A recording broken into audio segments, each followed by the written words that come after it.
Run. Yeah, under these circumstances, good to see your face, but always bad news follow. How Boy, you I'm doing? trying to tell you, what when you said it was what is it, the Mercury retrograde? Isn't that Yeah, what you it's said it real. was? It's so real. It's You real. told me that things get crazy, and I actually took my time on Google and Hmm. I looked up Mercury retrograde up. I mean, of course, I've heard of it before. We all dabble a little bit in astrology, but yeah, it can make things confusing, Interesting. interesting. Let's just say interesting. Yeah, I had a eureka moment just a minute, but go ahead. I'm saying, Ron, horrific news, just yeah, horrific news. Breaking news: that's right. Uvalde, Texas, a former student from the high schools. So this person was in the Uvalde school system. 18-year-old male, Salvador Ramos, shot and killed 14 elementary students and one teacher. So that's 15 people in total, Ron. That is government. Elementary Yeah, school. And I believe this was Robb Elementary School, ROBB. yeah. Just horrific. Here's some photos from the scene there in Texas. Parents wondering if their child is safe, Ron. No, that's scary. That's a scary moment to be a Do you parent all? or a guardian. Yeah, I wouldn't wish it on my enemy. That type of moment. Oh my goodness. Didn't we just go through a mass shooting just yesterday? Well, the balance is American as cherry or apple pie. This is like Dr. King said, the greatest purveyor of violence on the planet is my own government. America is a very violent place, always been, and it looks like for the foreseeable future, always will be. Now, sometimes it may. Now, this is not the deadliest school Mhm. attack in U.S. history, and actually, the deadliest school attack did not involve a gun, but a bomb, a couple of bombs, I think. And this happened back on May 18th, 1927 up in the Bath Township up in Michigan. The attack killed 38 elementary school children and 6 adults and injured at least 58 people. And the dude who did it murdered his wife and firebombed his home, his Mhm. farm. So this is not nothing new. So people talking about, well, we got gun laws and gun control. Mhm. Criminals don't respect gun laws.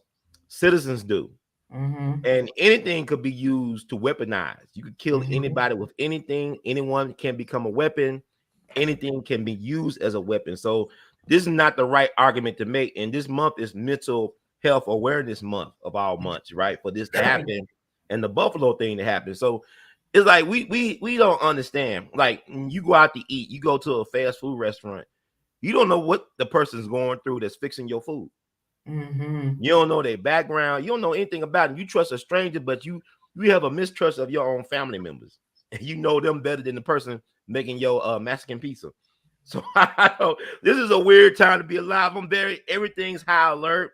These past 2 years been very stressful on a lot of people. I have seen people go off in gyms that they had to call in Mhm. the police. And Really? otherwise, these probably like good people, but you don't know what type of stresses they go on. They got laid off on the job, relationship issues, all types of stuff going on in people's head. Only by the grace of God are we on this live right now speaking. You know, Now we're gonna get into showing the shooter's face and all that, who died on scene. Reportedly, the cops who responded were right? able to handle their business. I want to go to a parent in Texas, Uvalde, so everybody can get a sense of how these parents were dealing with this, as they had no news yet. And Right. it Yeah. hits home for me because I Yeah. have a niece in Mm-hmm. elementary school, and I'm Yeah. sure a lot of people that's watching have children. And do you know how crazy I would be if I knew something was going on at my niece's school and I couldn't get there? Oh, rightfully so. That makes a lot of sense. Just just I a wouldn't wish this on my worst enemy. You know what I'm saying? I wouldn't wish this on anybody to have this type of day you know, knowing that your loved one could be dead in the morgue or in the hospital under very severe circumstances. This is not a good time right now. And it's like, it's gonna be some more of this happening, unfortunately. We just have it happen in Buffalo. The 10 black folks got killed, targeted by a race soldier. Now, it's interesting, they killed this dude. The cops actually killed this I guy. thought about that too. Was he white or was he? I mean, it's like he's Latino, but yeah, Mexican American or Hispanic American, something. I don't know. But Hispanics identify as white too, especially in Texas. That is true. So I don't know that's why they shot him, but they talked the other guy to killing himself. Like, dude allegedly had his gun pointed at himself, and they talked him down after killing 10 black folks and making sure he didn't kill any white people on accident. So you can't claim that insanity plea. But what's going on, with this 18-year-old? I want to know what he was listening to at the time. Well, you know what was on his playlist. You love those playlists. Yeah, let me go to one of the parents, Ron, so we can give people a sense of how they were dealing with this today. And what's your daughter's name? Alithia Ramirez. How do I spell that? Alithia. And she's a fourth grade. She's a fourth grade girl. Yes. Okay. You said you had been at the Civic Center, but then what made you come over here? I just saw the stops just stop coming, and I keep asking questions of what's going on, and nobody's telling me anything. Nobody's telling me anything. And one of the parents were saying that there's kids possibly held at the funeral home, and that's what brought me over here to find out what's going on, and nobody's telling me anything that's going on. You said it. Man, it's horrible. You see what I'm saying? I feel sorry for that guy. I mean, even if his child is okay, it's still like the anxiety. What's going to happen the next day or the day after that? You know what I'm saying? What about homeschooling? I mean, it's a horrible. You ain't safe in school or in church or in the damn supermarket. No, you're not. Here's the second part to that video with that parent. What is saying to stop coming? What signs? You said there was something telling you to stop coming. Stop coming? Oh no! Well, I just noticed that there was no buses, and yeah, because I've been there since 1 o'clock, and it's already 3 o'clock, and 2 hours later. Were you seeing other kids leaving? Yes. There's kids there still right now, but my daughter's not there yet. Okay. And you haven't been able, and you checked in with them, and they didn't know where she was. No. And how are you feeling right now? I'm just confused and worried. I'm trying to find out where my baby's at. So. He's so calm after 2 hours not knowing. Oh my God. He better than what I would be. Yeah. But you know what? My mom always said you gotta stay calm in the storm. Anybody that work in emergency services, that's what they tell you.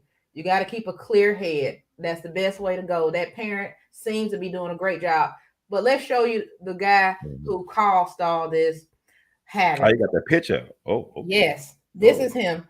18-year-old male Salvador Ramos. Again, he killed 15 people in total, 14 students, 1 teacher. And what makes this even worse, Ron, 2 days left in school. Yeah. 2 damn days. Now, of course, people are scouring the internet, and they already found Salvador's Facebook page. And Ron, look what they found on his Facebook page. Photos of guns. It's like he was telling a tale before this even happened. Nobody alerted police. Nobody did anything. But I guess you wouldn't know why a person would be posting this photograph. They even put them in Facebook jail, though. They put people in Facebook jail over making remarks in people's comment section. Boy, they put a Negro in jail. They put black folks in jail on Facebook like they do in real life, Ron. Yeah. I mean, it's kidding a joke. Me? But they said the governor said he killed his grandmother too. Is that correct, Governor Abbott?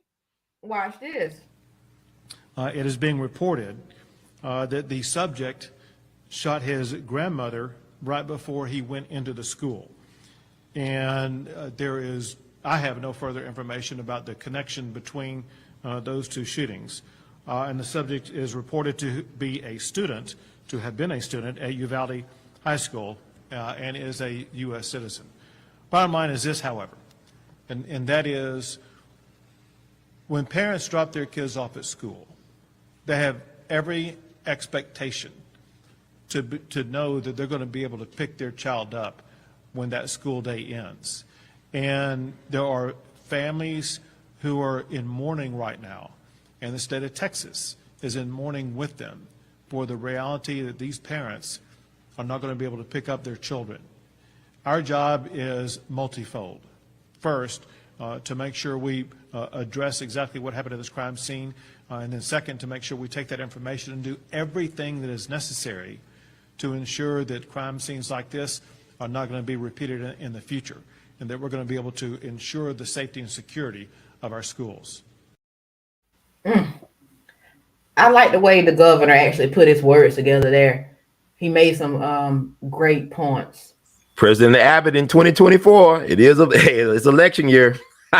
I mean, it sounds so cynical, right? You know, first thing that people think about is gun laws and gun control. But it's like the criminals don't respect laws. And a lot of times it's the criminals that set the policy, they make the law. It's mob rule mentality. So, I mean, it is unfortunate, man. I feel sorry. I'm thinking about that father. I mean, to be that cool, calm, and collective, not knowing what happened to your loved one. I mean, I could not be him. I could not be on the air right now talking this calmly. And I'm surprised he didn't say anything about we need to make more stringent gun laws. Could that make me question the motives behind this type of stuff? And I want to clarify on the grandmother. He said shot the grandmother. He didn't say the grandmother died. So maybe she tried to alert the authorities, or I don't know. This is kind of weird. But look at his eyes, the soulless. I want to know what's on his playlist. I want to know what type of music he was, because everybody, I really believe social media has made everybody a potential Manchurian candidate, because people be so triggered by like silly things, to me, very asinine things people been triggered by. So this guy looked like Bruce Lee's son in The Crow. Like, and that was a very impressive movie. Like, Brandon Lee died. Somebody put a live one in the gun, but he like he's been on a mission.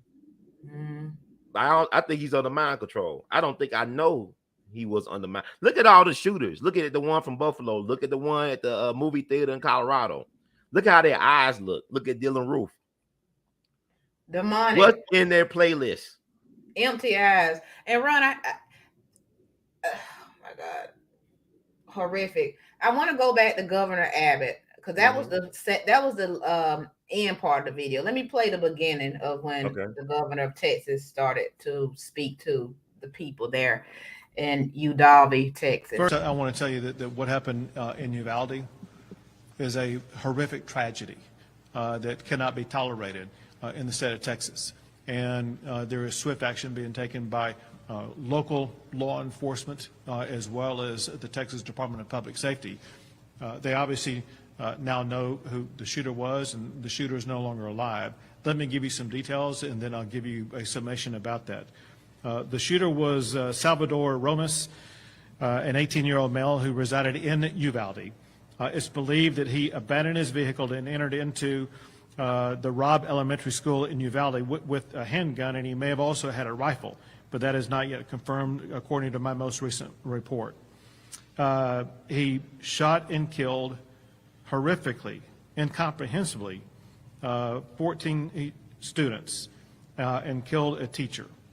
Mr. Romas, the shooter, he himself is deceased and is believed that responding officers killed him. It appears that 2 responding officers were struck by rounds but have no serious injuries.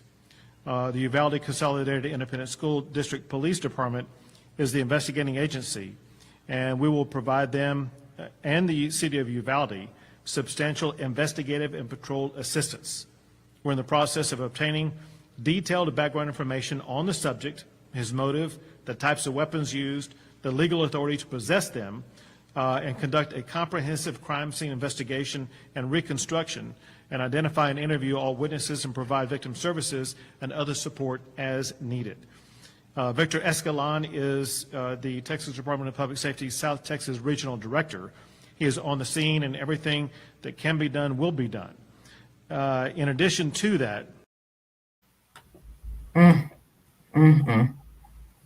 Prayers out to those families and everybody in that school system. Just sad, Ron. It's gonna be a long summer for not just them, but the nation. We got the Memorial Day weekend coming up, where you God bless the dead, and then you got 4th of July, all these holidays, vacations that were planned. But as they say, I ain't gonna say God was laughing at this moment, but you make these plans, you never know what's gonna happen from the next moment to moment in a nanosecond.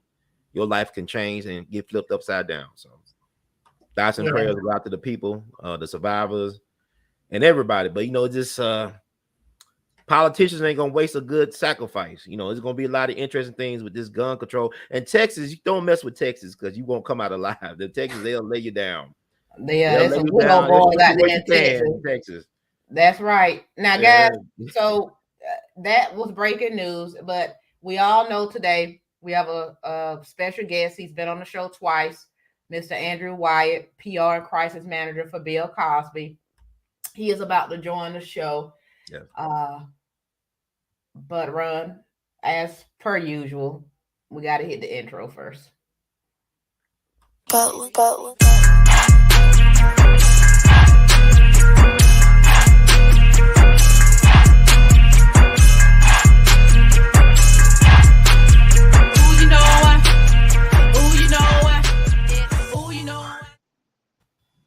Here we are. Woo, Now, How you doing? How you doing? How you doing? How you doing, Kara? How you doing, Ron? How you doing, bro? I'm doing fine, man. This is a difficult day, Mm-hmm. because Kara, I didn't know of the news until you emailed me. I was sitting in court, Wow. and so you was breaking news for me, and then I looked at my phone, and it's kind of hard now to talk about a case like this when people have lost their lives, especially children. Mhm. And I love coming on your show, and Thank you. but this is kind of difficult, Yeah. for me, because I have a 26-year-old daughter and I have a 1-year-old grandson, Christian Andrew, Mm-hmm. and I can only imagine what people are going through. And as you and Ron said so eloquently, these holidays are coming up and vacations were planned, Yeah. Mhm. and this reminds me of the time when the Rodney King riots were happening, and Mayor Bradley, which I'm in Los Angeles, first black mayor of Los Angeles, it was on a Thursday night. He told people, "Why don't you go home and watch the Cosby Show because we need healing." Mhm. And right now we need some healing, and Mhm. and it's kind of hard for me to It makes me feel like I'm being selfish to come and talk about a civil trial, although it's important with Mr. Cosby. A lot of people don't know about it, but I think it's just a time where, I remember the speech, watching it on YouTube, that Robert Kennedy gave in Indianapolis where MLK was murdered. And he Mm-hmm. told everybody, put your hand signs down. And it's a time that we have to stop this hate, and this hate speeches as we see in America today, you know, and it's not getting us anywhere, the hate that we see on social media. Um, the hate and the vitriol that we see, in our neighborhoods, and how, the country seems to come together when we see a mass shooting at a synagogue or a temple. Mm-hmm. And but we don't really come together when we see it in our communities, because the Black, brown, and indigenous community don't get the type of support and long-term prayer that we see in other communities. And I don't want to make this about race or anything, but Mhm. I just think it's just a time where, I always tell people, you could put all the gun laws and try to stop the NRA, but it's not guns that kill people, it's people that kill people. That's right. And when we have a tendency to want to blame the gun, it's the person who you sold the gun to. You Absolutely. know, back home, I see these young guys in Birmingham, Alabama. I don't care what city you live in. Mm-hmm. Crime is up anywhere. Crime is up in some of the most small places that you could ever imagine, because so many people are running away from these metropolis and they're coming down south now. Right. and they're bringing some of those type of heinous acts. But I see young, I don't know how they get them, man. I don't see young 15, 60-year-olds with AR-15s. Mm.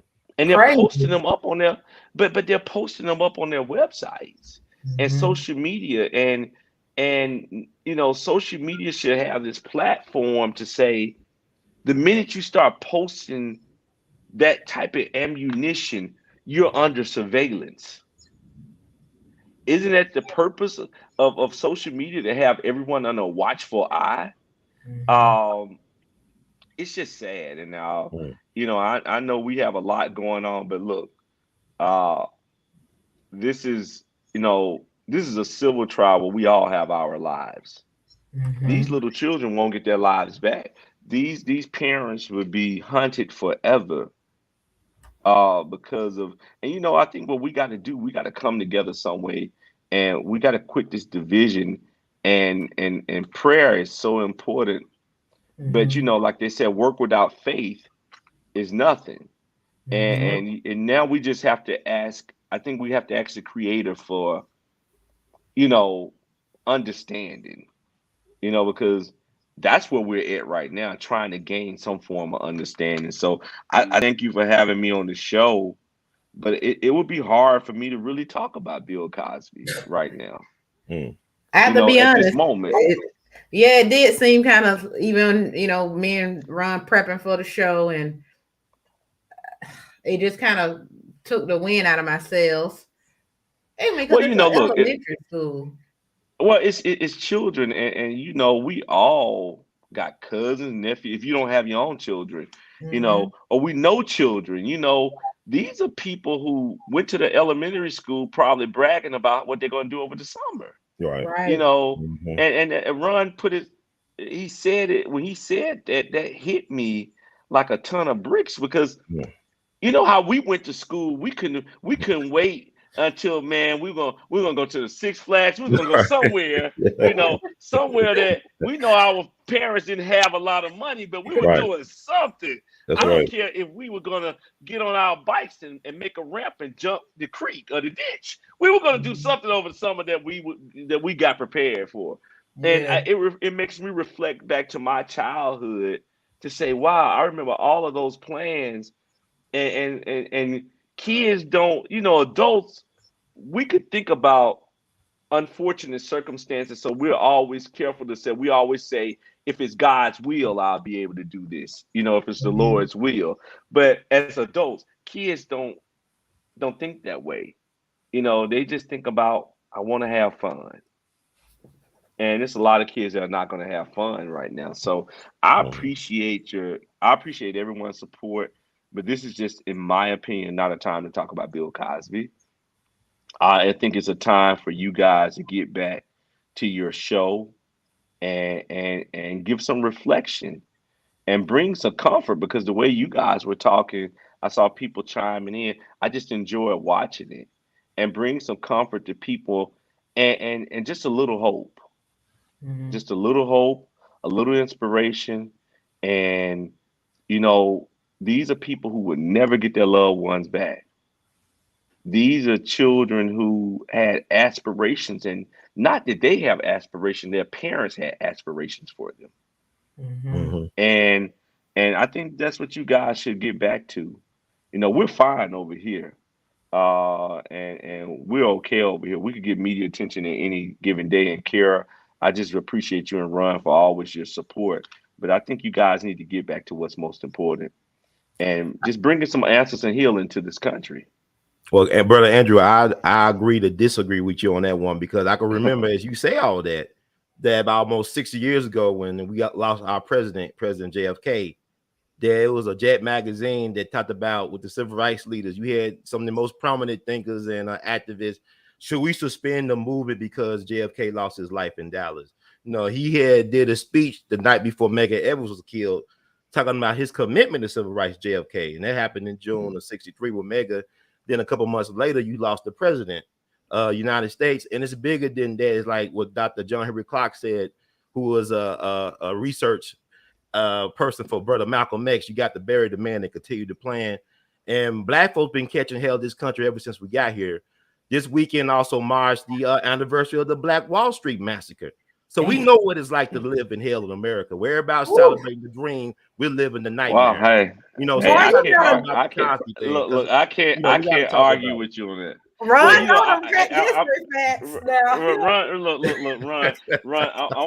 I'm working. Matter of fact, you mentioned Black Wall Street, Right. and we just came up on the 100. We're coming up on the 101 anniversary of This Black Wall upcoming Street, weekend. Yes, sir. upcoming weekend. And Memorial Day. I'm working on a movie called Heroes of Black Wall Street with Danny Glover as a consultant. We Mhm. have the script, and we've been shopping the script around. We did last year. We worked with Rick Wade. He's the only black with the United States Chamber of Commerce, Obama's former senior advisor, who was Mhm. at the White House with Obama. Had Danny Glover to come on his in commemoration show. It was done virtually last Mhm. year. So I'm with you on that. Look, like I say, this assassination and this hate that we have white people, and not all Jews, but a lot of the Jews who are pushing this type of hate. They're the Mhm. ones fueling this hate. They're the ones, who have the resources and entertainment to show this form of hate that we're seeing. And it's the same, I call this trial that's happening with Mr. Cosby a trial by assassination. Right. It's the way, as you mentioned, you know, they tried to assassinate him by putting him in prison for 2 years and 10 months, hoping he would be murdered. Now they're trying to assassinate him by taking away his livelihood. And it's the same assassination where sometimes they don't do it with a bullet like they did for MLK, like they did for Malcolm X, like they did for Medgar Evers, like they hung and shot and did everything to Emmett Till. Right. The way they assassinate black people now is destroying your legacy and your character, and Mhm. that destroys the black family, Mhm. especially when you're a black man. Look, think about it. This man's son was assassinated right here in LA Mhm. almost 20 plus years ago. Right. You take his namesake, and then during the 2018 trial he had a daughter that passed away at 43 years old from renal failure. It's all of those things, and you're saying, man, how can this man be so resilient and still get on the phone and tell you it's going to be okay and giving us humor? And we see this woman with this hatred in her heart for black men, Gloria Allred, who Right. cares nothing about black, brown, or indigenous people. And you understand why we have shootings like these happening. You have a president who always get out and say, well, the country needs to heal and we need to stop the hate. But you're not saying totally stop the hate, because you'll be Right. stopping this hate against Mr. Cosby right now. So no, I appreciate your words, and hey, man, I'm glad to always be here to talk about and inform the people, because we don't know who's next in our neighborhood. And when I say our neighborhood, there's a formula, a litmus test that's been tried, true, and tested with Bill Cosby. Now, you could get LeBron James, you could get Barack Obama, you could get Michael Jordan. They're wiping out our black male iconic figures, and Right. they're doing it now with sex. But the same sex, drugs, and alcohol that these women party with, Aerosmith, Bon Jovi, Mhm. Mick Jagger, they're not bringing those guys to court because they're saving the white legacy. It's to destroy the black and brown and indigenous legacy, and that's why I'm in California. That's why I'm in Santa Monica, and trial starts June 1st. We've been in jury selection all week, and this is a woman who claims that almost 46 years ago, 46 years ago, that Mr. Cosby not sexual, not did anything where he sexual assaulted her or drugged her. She claims that she was on her cycle when he tried to put his hand down his pants and then her pants, and then he said, "Well, just jack me off, just masturbate me." Mhm. Now, this is not about someone saying he drugged and raped me. This is someone who followed him to the Playboy Mansion, no evidence of proof. In California, there's a law that states if you were sexually molested or sexually assaulted as a minor and you repressed it, that you could bring criminal charges or a civil suit forward where the statute ran on the criminal. So she's bringing a civil suit forward. Now, if she really repressed it, she tried to sell her story before she brought it public and filed charges in 2014. In 2005, she tried to sell her story when he settled out of court with Andrea Constant in 2005. But, her case was able to be moved forward. And Judy Huth is a woman who, when you look at the evidence, you will see that she was a part of a racial gang. A lot of things. There's a lot of truth going to come out in this courtroom. And mainstream media has tried its best to keep this story silent and to keep this trial silent. Now, the judge So, did rule that Andrew, Mr. Cosby. real quick, I just want to, I don't know if this is a picture of her. I think it is. That's her. That's her. Okay. That's her. Yeah, that's her. And you saw You the picture. You pronounce saw her- her early. Yes, you Her name is pronounce her last Judy name Huth. Huth. So Huth. Judy Huth, Yeah. she alleges that the incident took place in 1975, but then she said her initial claim was wrong and that she was actually allegedly assaulted in 1974. Now, this would have made No. Let me correct you. Okay. Her first claim was that she was assaulted in 74. Okay. Then in the 11th hour last week, she changed it to 75. Okay, yes. Oh, And- let me ask, well, where are the pictures with her as a 16-year-old with Bill Cosby? I mean, it's like she's not 16 in those pictures. Don't tell me that's Exactly. I know white women No. age bad sometimes, but they're Right, not right. 16-year-old. Right. Where's the one Right. with her in the picture with Cosby as a kid at the kiddie pool? I want to know. There's no pictures. There are no Okay. pictures. I'm sorry. I mean, I'm just like, this is weird. There are no man. I don't pictures. Okay. Ron on one today. There are Wait, no I pictures, gotta- Ron. Look, wait. That's right. funny. I agree with Dr. Cosby on that one. Like, I don't know. Yeah, that's how he's looking right now. That's how he's looking right now. Oh my gosh. Oh man. So this case, like you said, has been put on hold, and you guys tried to stop this once she kept changing the dates, correct? Yeah, we did. Look, the person that was involved with this case with her, and they let him out, was Marty Singer, Mr. Cosby attorney at the time. Marty represents the Kardashian. Tom Cruise is very well known and famous out here in LA. The judge let him out of the case, but didn't let Mr. Cosby out of it. And basically, look, it was given a permanent stay because of his incarceration.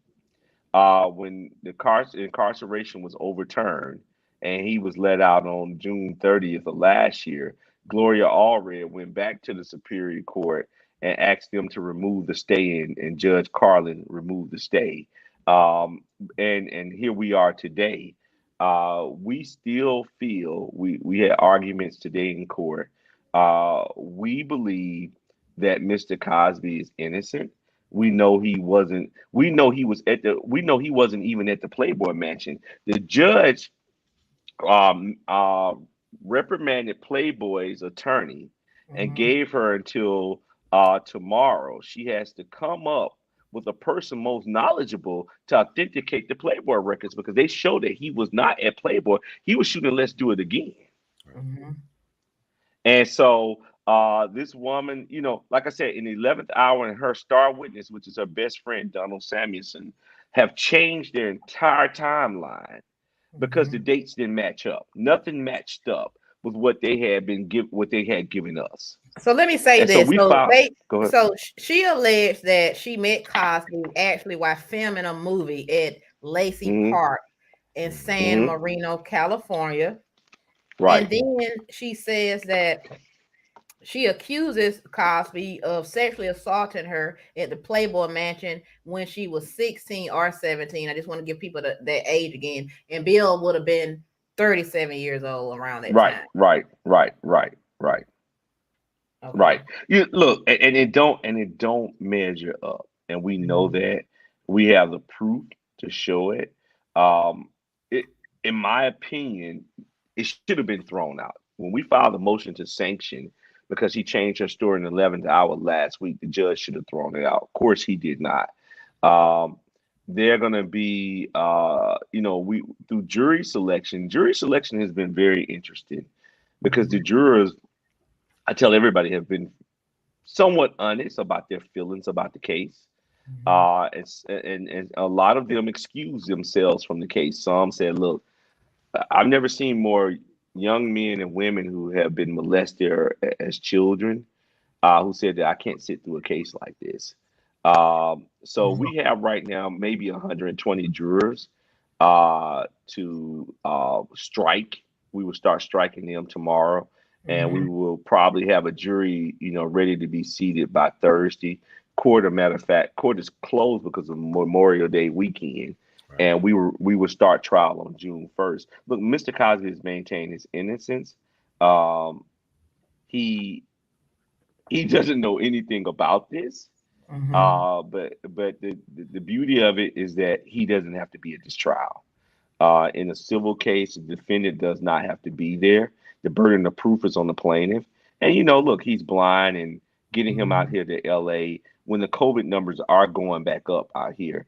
And remember, he was in prison, and it was over probably a total combined of 50 plus people died in that prison from COVID, and he never got COVID. So we just want to keep him safe and keep him healthy, and we think it's best that he not be here.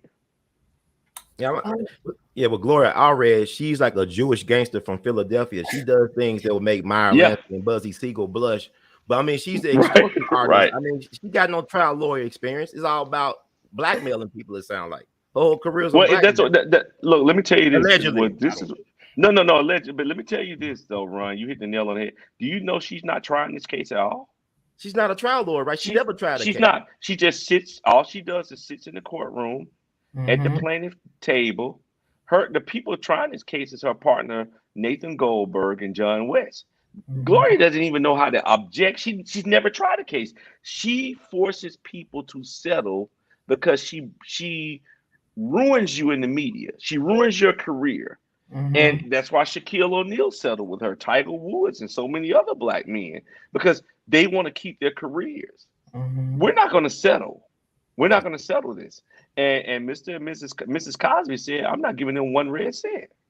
I mean, Gloria Allred is the puff daddy of lawyers, that sound like to me. She is. She's a hustler. Don't make no music, but you get all the money. You get all the money, yeah. Just like Diddy. Hey, he got your catalog and everything, right? Right.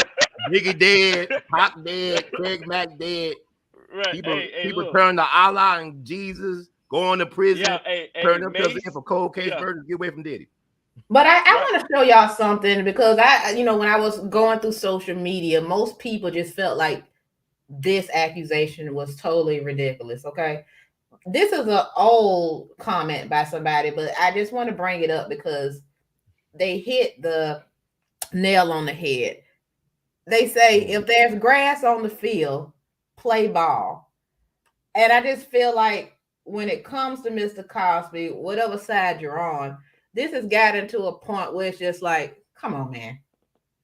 Come on, all these people. That's why I wanted to come on your show, Kara, because when you sent me the message, like, look, it seems like he's never going to get back out here again. Right. And, you guys had the opportunity to talk to him. That's not true. He is going to get back out here again. And he is going to sit down with people. He made the commitment to you guys by the phone. And I want him out here. Look, I would rather for him to tell his story. I love telling his story, but don't get me wrong. I want the world to hear from Mr. Cosby. I want Black America to hear from Mr. Cosby. I think it's important, and I think it's important for us to elevate shows like these. That's the whole plan. Not to elevate mainstream media. One thing I love about Mr. Cosby, when we were touring, he would not come into a city. He would tell the promoter, I'm not coming to the city until you purchase black advertisement. Now, if you didn't, it was in his contract. If you didn't purchase black advertisement, you didn't promote his shows. You could not take him on tour. If you didn't go to the black newspapers, if you didn't go to the black shows or black radio, you were not taking Bill Cosby on tour. And that still rings true today. I try to do shows like these to inform people and say, look, hey, it's not over yet. Our only objective of why we didn't get him to have him out here talking. It's very specific. Right now, with this trial looming, a civil suit, we said that he would invoke his Fifth Amendment privileges because his constitutional rights were taken away when he sat for a deposition and was given a deal. So we knew it would be some egregious district attorney who would be overzealous, trying to make a name for themselves to try to bring him on some criminal charges. So we want to get this case over with. And when we get it over with, you know, as Mr. Cosby said, look, the horse is in the barn, but the horse ain't kicking yet. But the horse will be kicking when this case is over with. And we want him to I want America to hear from him. And like I told him, when you come out here, we don't have to address no allegations. It's over and done with. I want people to hear from you and hear your wisdom. Because when we see shootings like these today, that's when we always needed a Bill Cosby to bring us some form of humanity and humor. And so that's what this is about. And we need Black people to be out here, you know, and not trying not to be on this jury. You know, so many Black people like, I don't want to do it. You know, I came up with, I got vacation. You know, we need your support. We need you out here. We need you out here when the trial starts. And out here in Santa Monica, look, Inglewood is not far away. Compton is not far away. South Central is not far away. Come out here and support this man who supported so many of you, who a lot of hundreds of thousands of people are recipients of scholarships to PWIs and HBCUs for because of Bill Cosby. And you mean to tell me you're not coming out here to support? Well, okay, I'm sorry. I want to just a friend to the show, Dr. Boyce Watkins, actually posted this to Twitter recently, and I just wanted to read it. It says, Bill Cosby is being sued by a woman who says he groped her at the Playboy Mansion 48 years ago when she was 15 years old. Perhaps the person she should sue is the one who sent a 15-year-old child to a house of prostitution in the first place. So, and he's so right. He's so right. She was from my understanding, this woman claims that she was a regular at the Playboy Mansion. You know, here's the thing. Why didn't Gloria already go after Hugh Hefner when he was alive? It was to protect their own. You know, because if it happened at if I had a party at my house and I brought in underage children and gave them alcohol, criminal charges would be filed against me. Well, Playboy should have been sued. Well, what Paul Mooney left us with? He got the color for the protection of the collection. Protection for the collection. Protection for the collection. But my thing is this, though. Here's my thing, bro. I don't know, bro, Andrew, when you got on to Bill Cosby be his publicist, but I know as early as 2014, I was advocating for Dr. Bill Cosby innocent, along with Baba Dick Gregory. He'll come on my show and talk about what was going on with his dear friend, you know, featuring stories. But also you had new Black media people like Nicole's View and Drew Story. They went to the trial on their own dime, as well as you got brother Gavin Richard, the attorney from New Orleans. Gavin Richards. I want to do this. Gavin Richard. Look, right. But here I want to do this show tomorrow. Though. Go ahead. I want to finish this point. The problem Malcolm said he had with the Black press is the fact that we was always reacting to what the white media put out. We had a chance to get in front of this story about Dr. Bill Cosby. I believe the tide is turning right now with the Johnny Depp Amber Heard defamation case in Virginia. But we had a chance to protect him at the beginning, to get in front of this and control the narrative. And we missed that chance because I know I've been doing work, putting out Dr. Cosby, talking to people like Judge Joe Brown before anybody else to put that message about Dr. Cosby, how he felt about the case. And you had a lot of supporters in the grassroots, not in the so-called old traditional media, but in the grassroots like Kera Dangerous and I, who would have been more than willing to put it all on the line for Dr. Cosby. We didn't gain anything out of this. We lost friends and family on social media, got disinvited from cookouts, standing for Dr. Cosby. We were on the right side of history, though. But I don't know when you got on board, but I wish, because you talk about how you don't have a social media presence, and I think that's not the right way to think as a publicist. With all due respect to you, and you're a good brother, but I'm saying as a publicist, you should have a social media presence. Because Gloria Allred, as spiteful as she is very media savvy. She's very Well, look, smart. I would explain to you this way. I started representing Mr. Cosby and working with him in 2000, and that was in 11. I started Okay. working with Dick Gregory. Matter of fact, I have in my house Dick Gregory's Lifetime Achievement Award. He told me to hold for him that I got for him while representing the SCLC for 10 years. That's right. And so Shut up, huh? I have his Lifetime Huh? Achievement Award in my Okay. No, house. that's how he would talk to folks, He used huh? to curse me out, but that's no Yeah, story. yeah. He would call me. He would call me every morning and cuss me out for no reason. That's right. And That's he got on the phone with Mr. Cosby, and I have a picture. But he got on the phone with Mr. Cosby, and he said, "Well, he said, Bill, this is the baddest nigga on the planet. You better keep him around." And he right. said, "Hey, how old were you, Andrew, when you started with Cosby?" I said, 37. He said, "How old was Cosby?" I said, 73. He said, "Look, what year you was born?" I said, 73. He said, "Look, nigga, the numbers don't lie." And Dang, and, so hard, so and, hard. That's worse than Kevin so Samuels, ain't it? yeah, worse than Kevin said, and man, and Dick Gregory, man, the day he passed away, John Bellamy and his son Christian Gregory called me. Mhm. Because he gave Bill Cosby his start at the Hungry Eye in San Francisco. He gave Bill Cosby and Barbara Streisand his start because he joined the civil rights movement. Right. And so Mr. Gregory called, and we got him on. And Mr. Cosby said, "Dick, get out that bed, man. Okay, you got our attention. All right, man. Now we want to laugh. Get out the bed, man." He said, Bill, I love you, man. I love you, Andrew. So I love y'all. And then he said, "I'm gonna go get me some sun, man. I'm gonna get out this bed." He got out the bed. I got the picture they Wow. sent me of him when he went in. They put him in a wheelchair. He went out the sun, and man, he crashed an hour after we talked to him. Mm. And Mr. and Mrs. Cosby came to his funeral, Yep. and it was amazing, man. Greg was an amazing guy. But when you talk about social media presence, let me tell you my purpose behind that. Mhm. I worked in the news business for 12 years. I worked for ABC and Fox. Fox was my last station. Started my firm in 2007. Um, the reason why I started my firm is because, the news business taught me how to set people up like my own people. They taught me their game. You know, I was sitting in the control room when the producer and sitting next to the director and the technical director of the TV, they would go and see a shooting into a black community, and they were like, "Go get the worst looking person."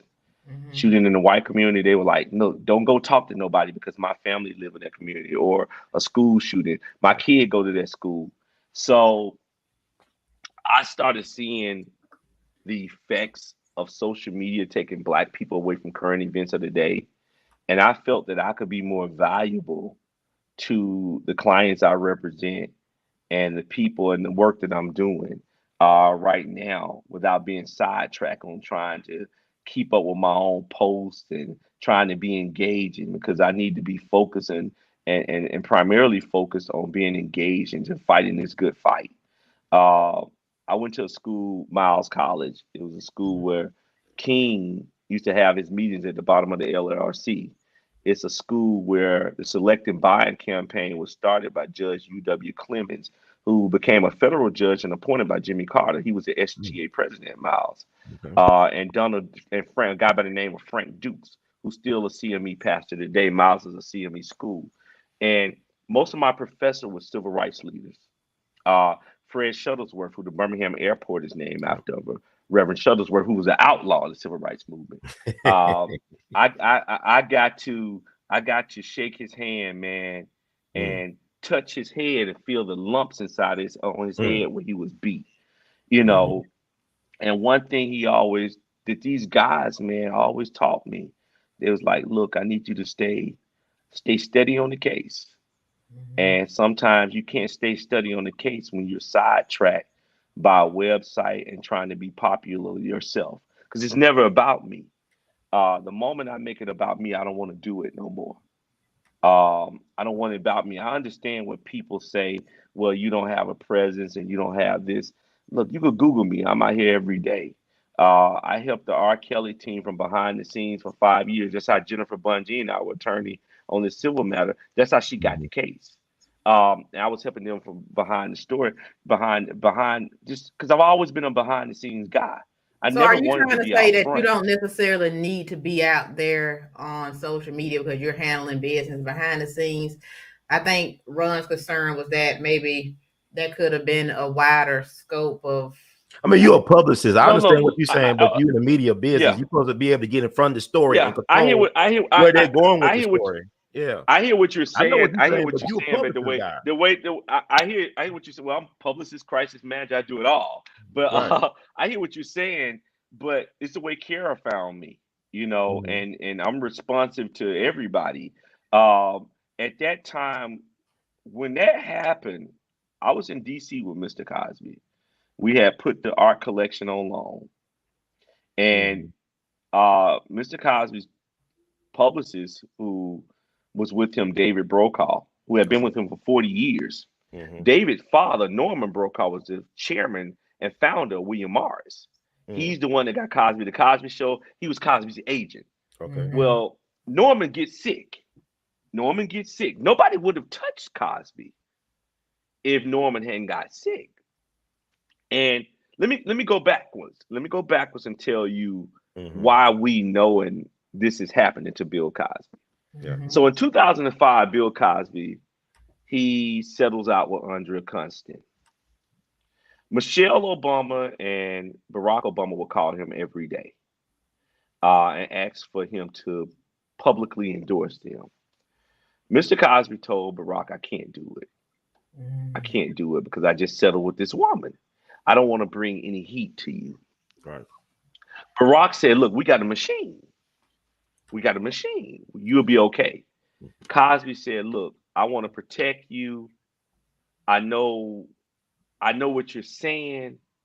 I just think that they're gonna bring out how I settled with this white woman, and they're gonna hurt your efforts.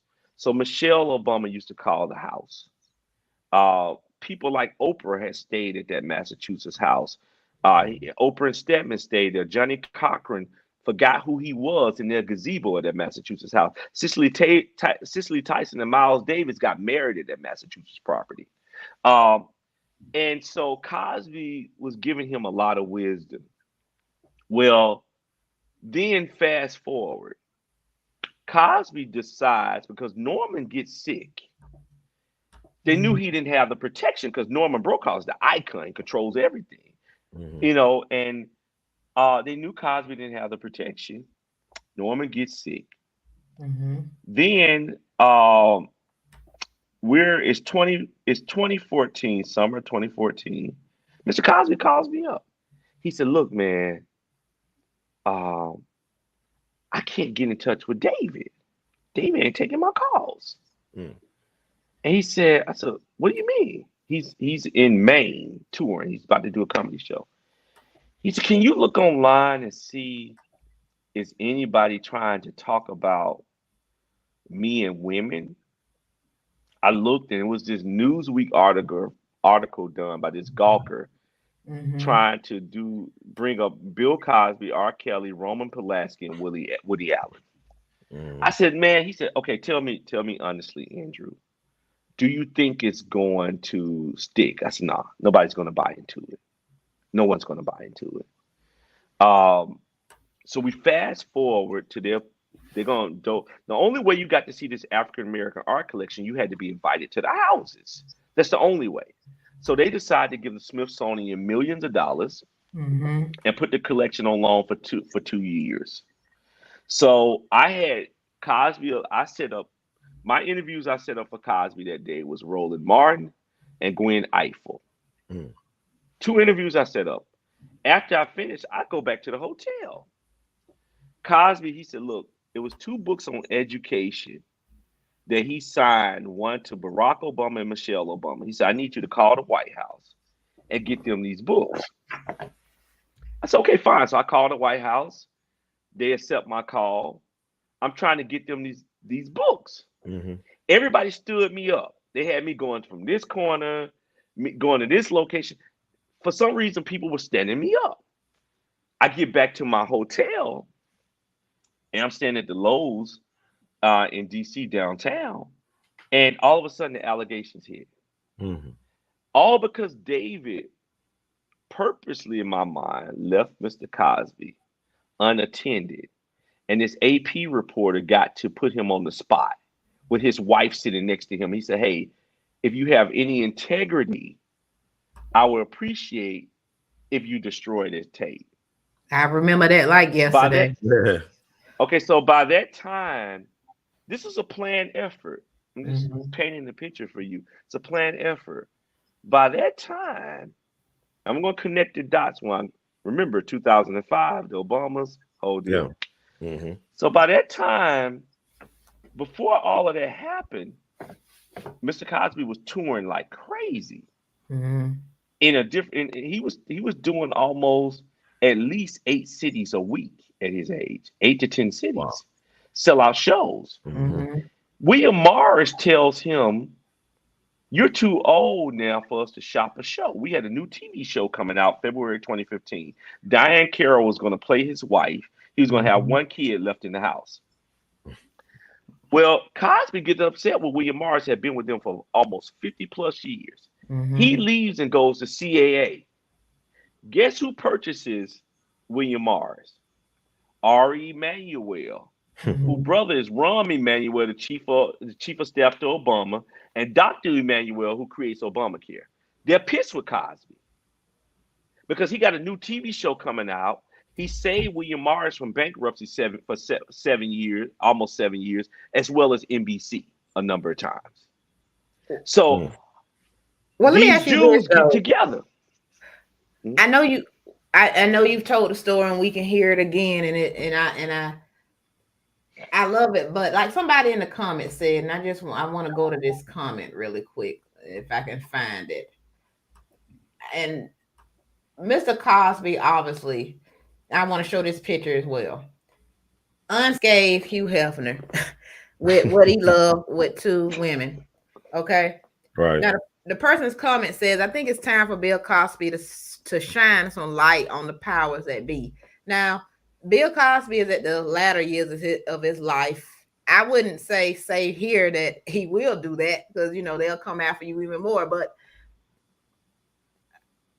I mean, why Look, doesn't he talk more about Hugh Hefner? I mean, that was his friend, but when Hugh Hefner was alive, he never really stood up and said anything to help Bill, from what I well, remember. I can say this. He called him. He checked Mhm. on him. Uh, a lot of people Wait, care who? run. Hey, who? Hugh called Bill or Bill called Hugh?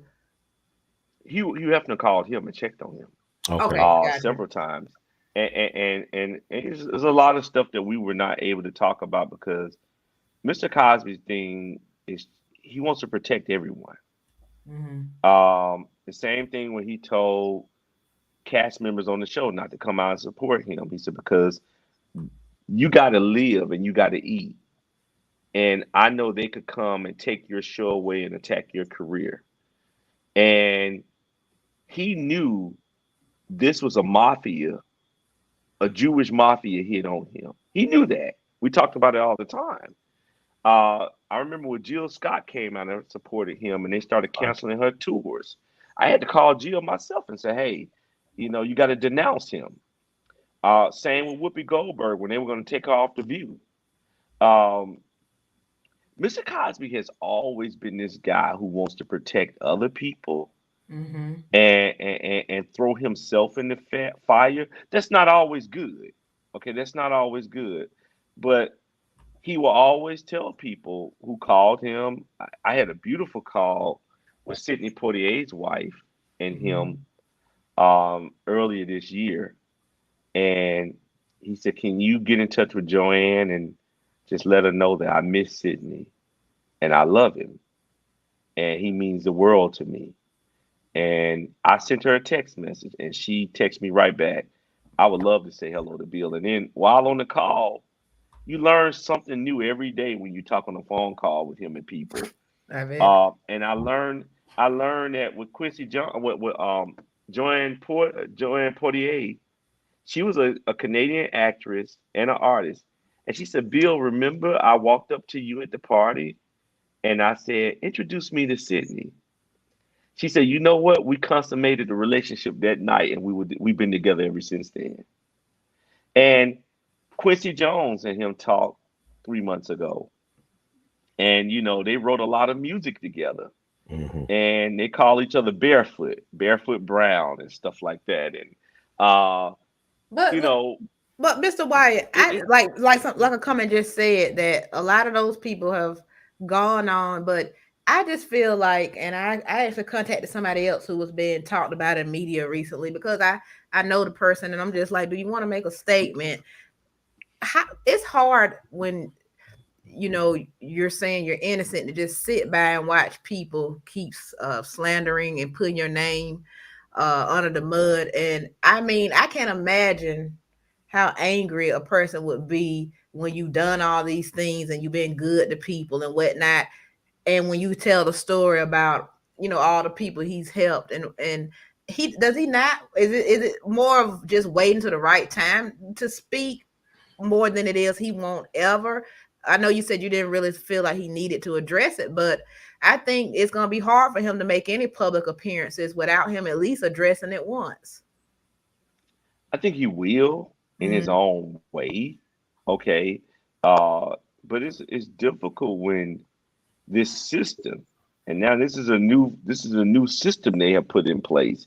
The minute we figure out the laws, they change the laws because they created the laws. So, and they changed the game now where if you get out here publicly and deny something, you saw what happened to Kevin Hart. He denied cheating on his wife, and he had to settle out with Gloria Allred's daughter because that was defamation. And they're finding ways, unique ways, and I don't think Cosby's afraid. I don't think Mr. C is afraid. I don't think I could tell he's very disappointed in a lot of people. I will say that. I don't think he's Uh, afraid. Just knowing him, I don't think, knowing what I've seen of him, I there's don't no think fear in that him. is fear. Look, Well, this is a guy. This is a guy who actually be put in general population, and he's blind. Okay, so I don't think he's well, afraid. my, Yeah. my problem with us as black men, I'm gonna address us as black men.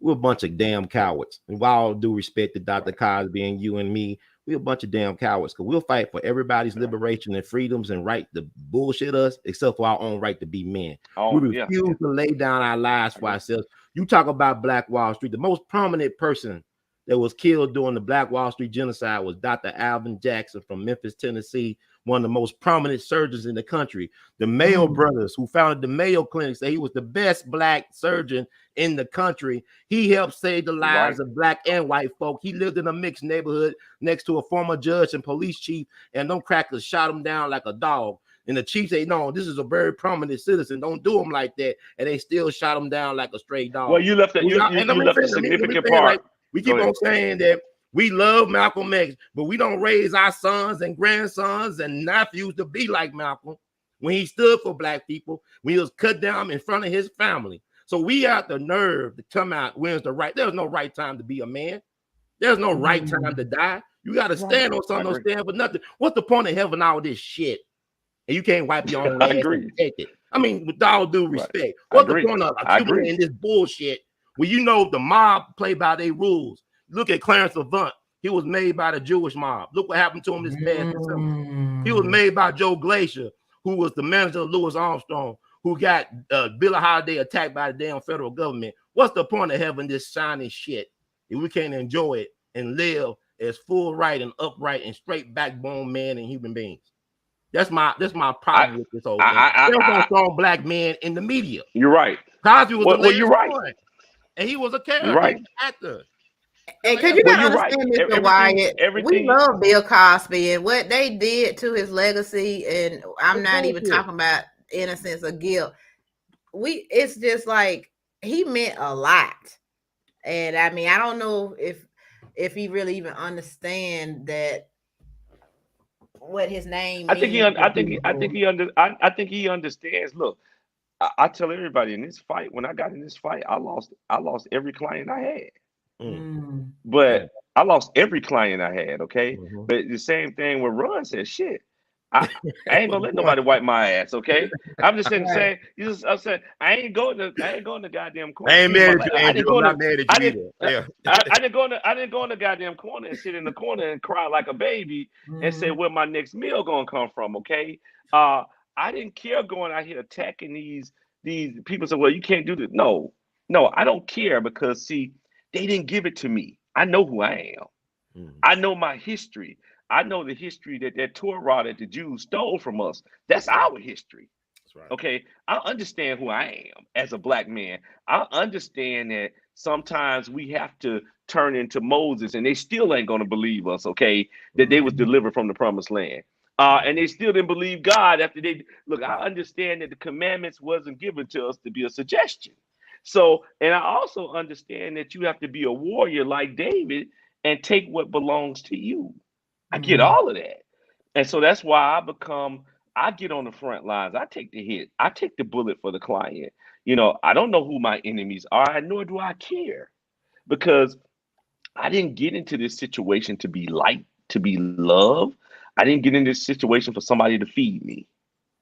I know how to, as a black man, I know how to get out here and hustle and feed myself. Every client I lost 14 of them. Mm. 14. I'm talking about not just white people, HBCUs who I was representing walked away from me. Mm-mm-mm. I never even So thought to ask you this, That's Mr. crazy. Wyatt, but years from now, let's say Bill Cosby, gone away from this earth, what do you think people will remember you for? Like, what do you Mm. feel like when they Wow. think of Andrew Wyatt on that side of history? What do you think will be said? hey, I didn't leave a brother behind. Mm. And the most important, that friendship is essential to the soul. And that's important to me. Uh, I'm never gonna leave my people behind. And I hope, I'm not doing this for Bill Cosby. I'm doing this because it's bigger than Bill Cosby. I'm doing this for my grandson. I'm doing this for every black young boy I hear, to show them that, you stand on a foundation, man. And my grandmother used to always say, she said, ain't nobody fearless because nobody don't know that much about themselves. Because when you hear a gunshot, you're gonna duck or you're gonna run. And so I ain't gonna say I'm fearless. I'm just gonna say I'm not gonna succumb to it. And I got out here and my legacy is just for people to say, quit sitting back and not being a beacon and bringing the ship that your black people are on into safety. And that's why I look at it as myself with Cosby. I just want to show the world that you don't let white people make you run away from your own people. You don't let white people make you run away from your own community. Look, I grew up in the projects in Bessemer, Alabama, 2613 Clarendon Avenue. My grandmother, who adopted my brother and I, she told us we were men at 11 or 12 years old. She had a seventh grade education and taught us mathematics.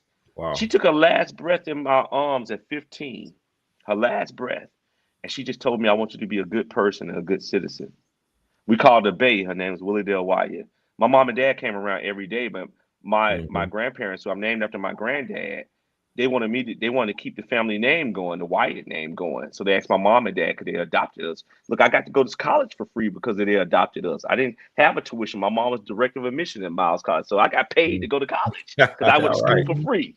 Yes, So sir. my grandparents made it possible, and I always wanted to be like them. I never wanted a son. I wanted a daughter. I got a daughter. I have one child, and but I remember that. I remember sitting on the floor of the projects, letting Bill Cosby teaching me my ABCs on the electric company. I turned to my grandmother with a seventh grade education.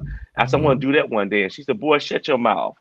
And the only thing I said, I wish she was here in the physical sense, but she's here in the spiritual sense, seeing me doing it. But she always said, I remember the first time my brother, he stayed in the fights and he always came by the door.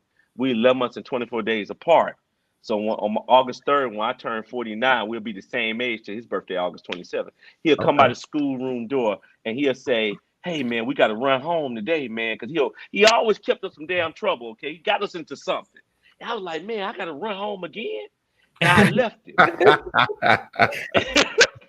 And I left him, right, and 10 dudes called and beating him. I'm home. I ran home, and Babe said, where your brother at? Where Terry at? I said, he getting beat up out there. She got the extension cord and whooped me. And she whooped me. And she said, you better not ever leave nobody you with and you in the fight with. You better not ever leave them behind.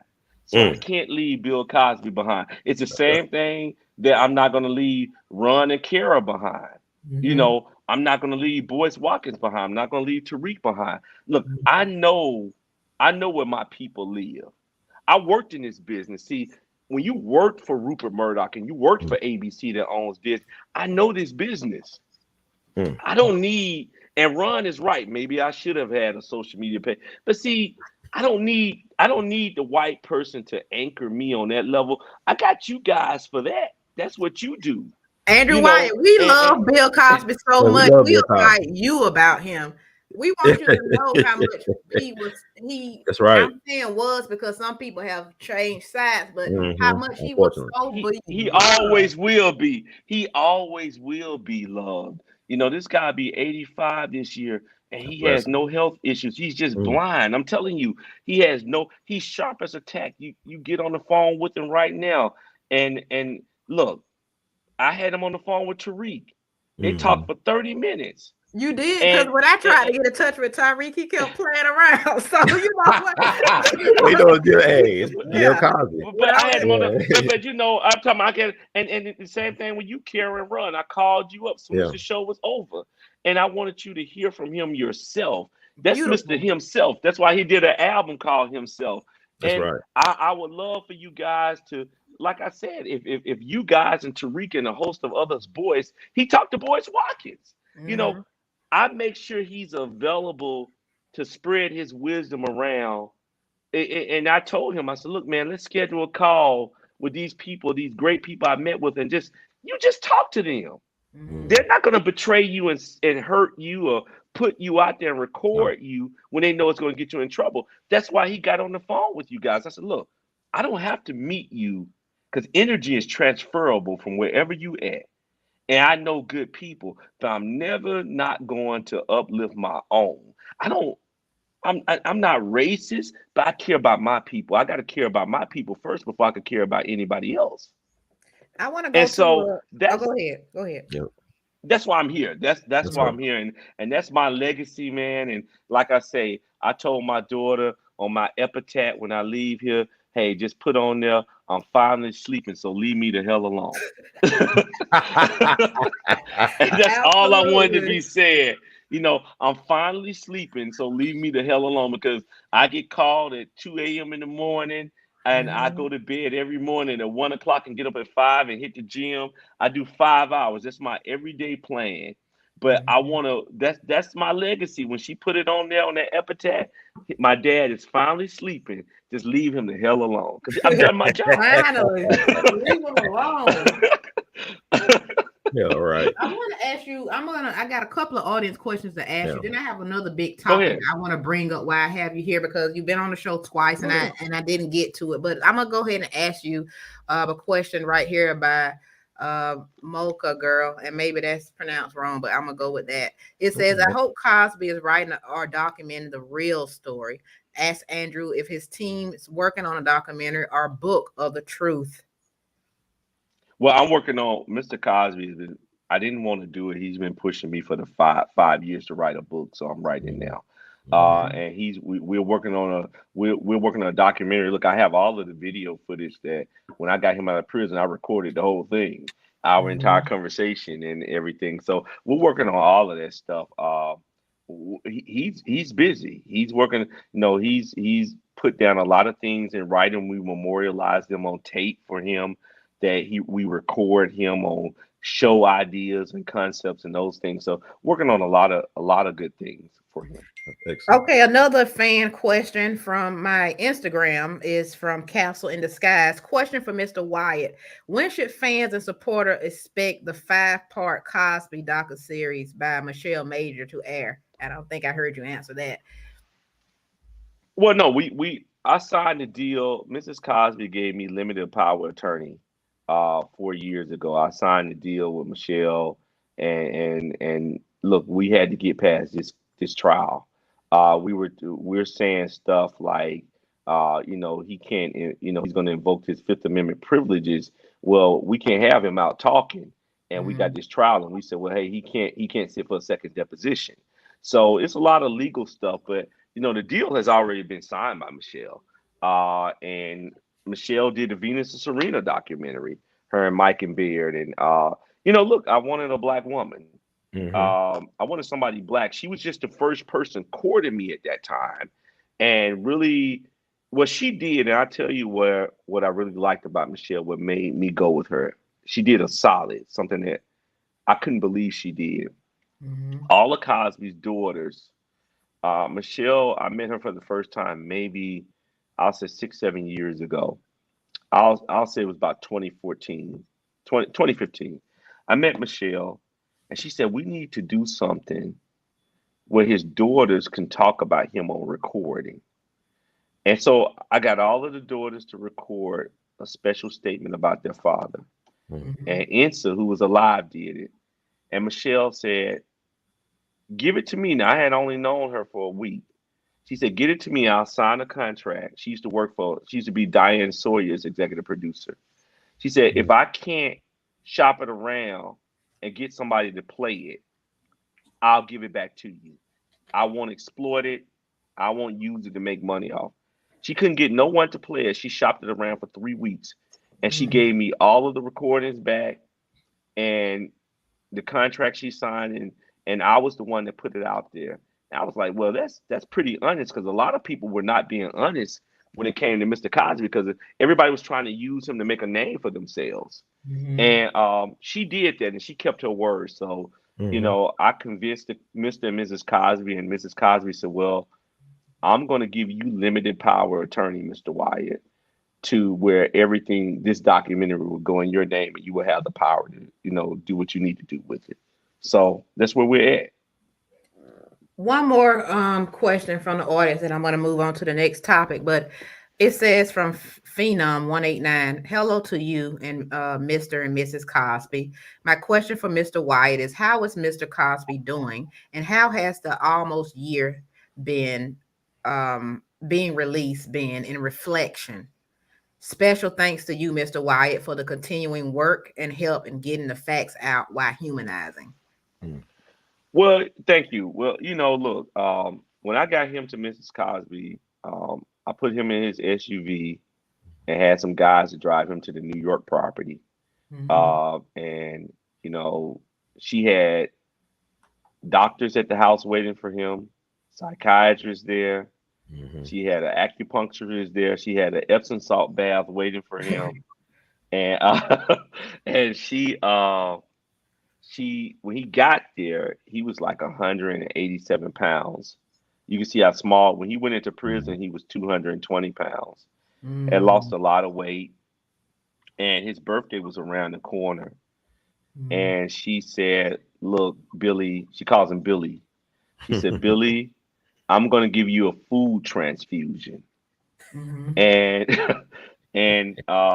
she, took care of him. By July 12th, his birthday, she called me up and she sent me a picture of him. She said he has now put on 12 good pounds. In 12 days, she had put him 12 good pounds. And she took him back to the Massachusetts property, and they live on a farm, and she started feeding him from the earth, from their Black Angus cows, just all healthy foods, no bad foods. And she kept telling me, she said, look, you did the time with my husband. You guys have to get rest. But we couldn't stop talking to each other throughout the day and night because, we were so separated because of prison. And we talked, me and her, we would talk from midnight to 2 a.m. And she said, so you're putting me down now because he's back out. I was like, well, this is my guy, you know. And it's more than Well, wait, just, Andrew, I gotta call you out though, because you said all healthy food, but I'm gonna have to wait a minute. That ain't but remember, let me tell you, but that's before I got her to him, before I got him to her. That's when he got out on June 30th. We all ate bad that day. I don't know, Wyatt. Let me tell you, that day, when I got him out of prison, he said, Andrew, this man ordered every food that you could think of. And and he said, and then the day I said, you got to go home to Mrs. Cosby, he said, oh, Lord. He said, well, when the media asks where I'm going, just tell them I'm checking back into prison named Camille Cosby. Because he said, that's the last piece of pizza. And that was, we stayed up to 2 a.m. of him eating that pizza. And when he finally fell asleep, he woke up calling my name. And I was down the hall. And he thought, he was like, so this wasn't a bad dream? I'm really out of prison. And he ate. This man killed a whole pig in the morning. He ate sausages. He ate everything before he went back to her because he knew it was that he hasn't had a pizza since then. He hasn't had a pizza since Wednesday, June 30th. He hasn't had a slice of pizza. He's been eating buckwheat. You know what's funny is Mr. Cosby is funny. Look at the way he holds the napkin. Yeah. Like, even that's funny. Oh, look! I'm telling you, we want what I came up with the idea for the documentary, and this is what we're going to try to work on. We'll put it in there. I want him to sit down. I put you guys' names on a list, and I'm sharing this, and I've never shared this. I put you guys' names on a list with Tariq, Boyce Watkins, and a host of other names. And I say, I want you guys to sit down and just eat with him. It's the funniest stuff in the world to eat with him. And because he's a big foodie, so he's gonna find out everything you guys like, and he would have it flown in. We found out a lady in Philadelphia, Margot Jackson, she was one of our star witnesses. She loved turnip greens. He called Dookie Chase Restaurant in New Orleans, and they shipped in fried chicken, turnip greens, collard greens. They shipped it in from New Orleans to Philadelphia. Wow. Like he found out that the former mayor of Birmingham, Alabama, loved hoagies and cheesesteaks. He was sending boxes of cheesesteaks to Birmingham, Alabama. Whatever he finds out you like, he used to have the FedEx guy wait at the house while his chef made chocolate chip cookies and overnighted them to me while they were still hot. He just, like right now, he'll call me 10 times a day because he'll send me a list of all these restaurants to go to in LA, his favorite restaurants to go to, and everybody feeds me for free. I was like, I can't do that, Mr. C. I gotta get in my suit, so I can't eat like that.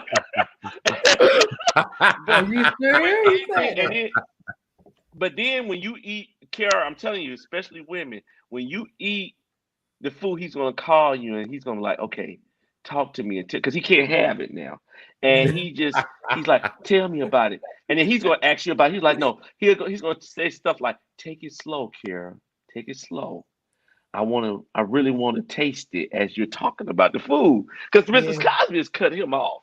And so so yeah, he's having a good time. But that was that last day he had a slice of pizza. And he hasn't had any of that bad stuff. He's in great health.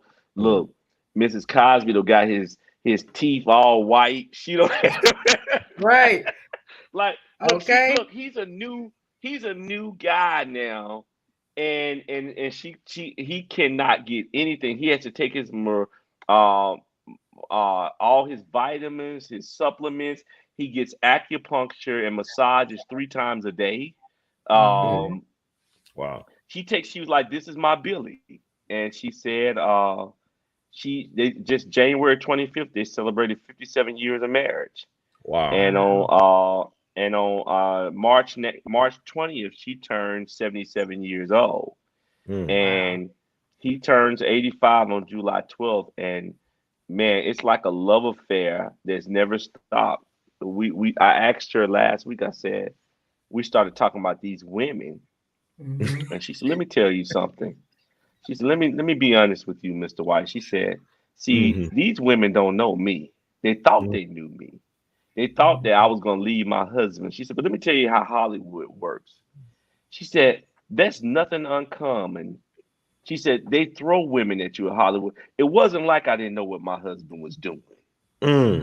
She said, "But he didn't have to rape and drug women because my husband was good looking, and every Yeah, he woman was. wanted him." And Mhm. and she said, when he walked in the room, he took the air out the room the same way he took the air out of me. She said, so she said, when my parents, she comes from a upper echelon family. She said, Mhm. Billy came from the projects. Right. And she said, Mhm. my family, she said, he told my family, uh, when I married this woman, and his friend in the Navy, Stymie, who's still alive, still lives in DC, introduced him. And he called Mrs. Cosby up. He said, I tell you what, Mhm. if you don't come over here, just send my ring back.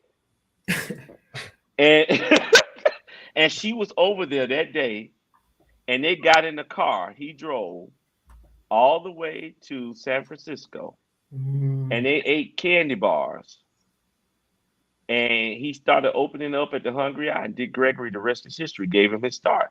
But he promised her family and them, he said, look, she's going to not want for anything in life. And Mhm. I promise her that. And this man look, the house that they're in right now in New York, he purchased her it was a French school. He purchased her the entire school in 1984 and turned it into a house. Wow. Um, he bought her a G4 for her birthday, and she bought him a Pilatus airplane for his birthday. You know, they don't make women like, it's hard to find women like that these days. It's Yeah. just not that Kara, you might be one of the good ones, but it's hard. It's difficult. It's a difficult challenge because she was like Hillary Clinton stayed with her husband. All right. She says, but they want me to leave my husband. But Andrew, is She said, that no. cheating? I mean, would you define that as cheating if she already knew what was going on? Is that cheating? Because people want to No, say it that's wasn't. It cheating. wasn't cheat. It wasn't cheating. Okay. Look, Thank Mrs. you. Cosby said, "I would pick." She said, "I would pick him up from the Playboy Mansion." She said, "I would pull up in my Rolls Royce." She said, "I was there just as much as he was there." What they She said, better "So hope it is that they wasn't." don't do a full investigation of that Playboy Mansion because it's gonna be some names coming. Now I think, but I think Hugh Hefner was the Jeffrey Epstein blueprint. It sounded like he was working for some powerful people, extorting people. It sounded like for information. You use people to set up with sex scandals to get information out of people, or set them up Look, in man, like compromising they said, situations. look, the vagina is the most powerful thing that exists in this world. That's right. Okay, it's like my grandmother always said to me, I won't use the word she said, and there was the P word, and she said a P ain't nothing but a hairy bank, and all you could do is make deposits. Okay, Grandma, come on through. Cat Williams has a comedy special out right now, and he said that women are sitting on gold. Women are sitting on Look, gold. she said and she was right. It's a hairy bank, and all you can do is make deposits. You can't make no withdrawals. It costs you a lot of money. And if our women realize the power that they had, they don't have to be with the street dude, okay? They don't have to be with the street guy. They don't. They got so much power, man. They could have the white picket fence and the true American dream. I call it the Black American dream. And and our brothers have to stop disrespecting our sisters, man. If you meet a sister, leave her better off than you found her. And I think that's what Bill Cosby didn't do to these white women. He understood their game. And he understood that I'm not going to leave you better off than I found you. Mr. Cosby's problem was when you read the evidence, I tell you what the problem is. And white women, when you disrespect a white woman, they hold that for the rest of their lives. The sisters be like, okay, he got me this time. Because He you got better me. not disrespect them. They want you to know their rightful place. You Take bet. a look at this. Take a look at this picture here. Let me move this Right. down so y'all can see it. This is a white woman with her foot in a trap that they use for animals, and here's the black man trying to save her. So you But guys that's can how it reflect on goes. that. That's how it goes, and we have to realize that, look, white women don't forget.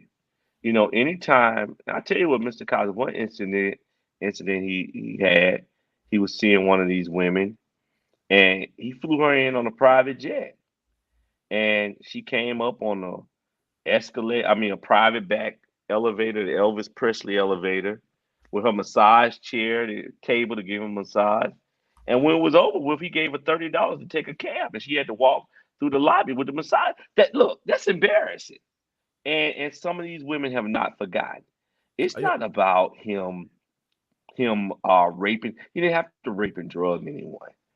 This is about white women who didn't get the career opportunities that they wanted out of life and the success. And he gave it to this black woman and didn't leave his black wife for them.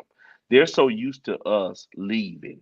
We meet one of them, man, we think we're on cloud nine and we think we've hit the jackpot and we leave and we give everything up for them. If Bill Cosby had done that, he wouldn't be in this situation today. I don't think. Yeah. I want to case in point. I saw the Kamal Bell's mockumentary hit propaganda. Wait. Let's not go there yet, because that's what I've been trying to get to. But I want to ask. Sorry to interrupt you, Ron, but let me just ask him one question, because about this civil suit that you guys are now getting the jury together for with Judy Huth. That's her name, right? Huh. Judy Huth. Huh. Yeah. Right. I don't know. Has it been said if Bill Cosby knew her at all? Because I know he said that he wasn't there at the same time, but did they know each other at all? He knew of her. He knew Well, I of guess her. so, because we got the They picture, passed. right? Yeah, you got the picture. He knew her, and matter of fact, what's so interesting, Miss Huff reached out to him, um, asking him to purchase an onion for her dad's store, Mm. uh, back in early 2000s. Now, if this guy did this to you, why would you reach out to him to purchase an onion for your dad's store? You know, a casual call she made to his office. So it just shows you what this is all about. When you say no, and I'm not going to help you, All right. and I can tell you, Mr. Cosby did help a lot of these people. He did help a lot of these women, and you know, he tried. Even when Andrea Constant, he tried at the time. It was always rumored that she was in a relationship with Don Staley, Mhm. uh, the coach of South Carolina, and he called ESPN and tried to help this woman get a job. She wanted to be a sportscaster. The people at ESPN said, "Look, she's horrible." He tried to help a lot of these women. They just didn't have any talent. They didn't have any talent, and so you become angry. It's like Catherine McKee, who was Sammy Davis Jr.'s mistress. Catherine McKee, who said he violently raped her in Detroit, Michigan. Well, we have a letter, an actual letter that she sent to Mrs. Cosby in 2005, thanking them for everything that they had done for her life and her sister. We presented that to the courts for this. She was supposed to be one of 1101 witnesses. She dropped out. She dropped out. She was supposed to be one of the witnesses in this trial. She dropped out because we sent that letter in, and we made that part of the evidence. How could you say, Bill, I love what you've done for my life, but now you want to say you raped me? She sent this letter in 2010. So I mean, So you brought up your Andrea Constant. You said she was involved with Don Staley, the coach of South Carolina. yeah. I heard she was involved with Steve Nash, and he left her for a black girl too. So I mean, that's interesting. She was having an affair with Steve Nash. Steve was married at the time. And he stopped dealing with her. Then she started seeing Don Staley when Don Staley was the coach at Temple University. Wow. And she asked Mr. Cosby the way things look. We served Don Staley to be a part of the trial. and her attorneys, fought it, and then Mr. Cosby said, "Let Dunn go." You see, that was the problem with Mr. Cosby. He was always saying, don't hurt this person's career, don't bring them forward. We served Don Staley at Temple University at a basketball game in 2018 while she was playing. South Carolina was playing Temple. We served on the court. Wow. Oh my But God. Constant came to Mr. Cosby. This is when things went bad. She came to him, wanted him to purchase a bus for the women's basketball team. He said no.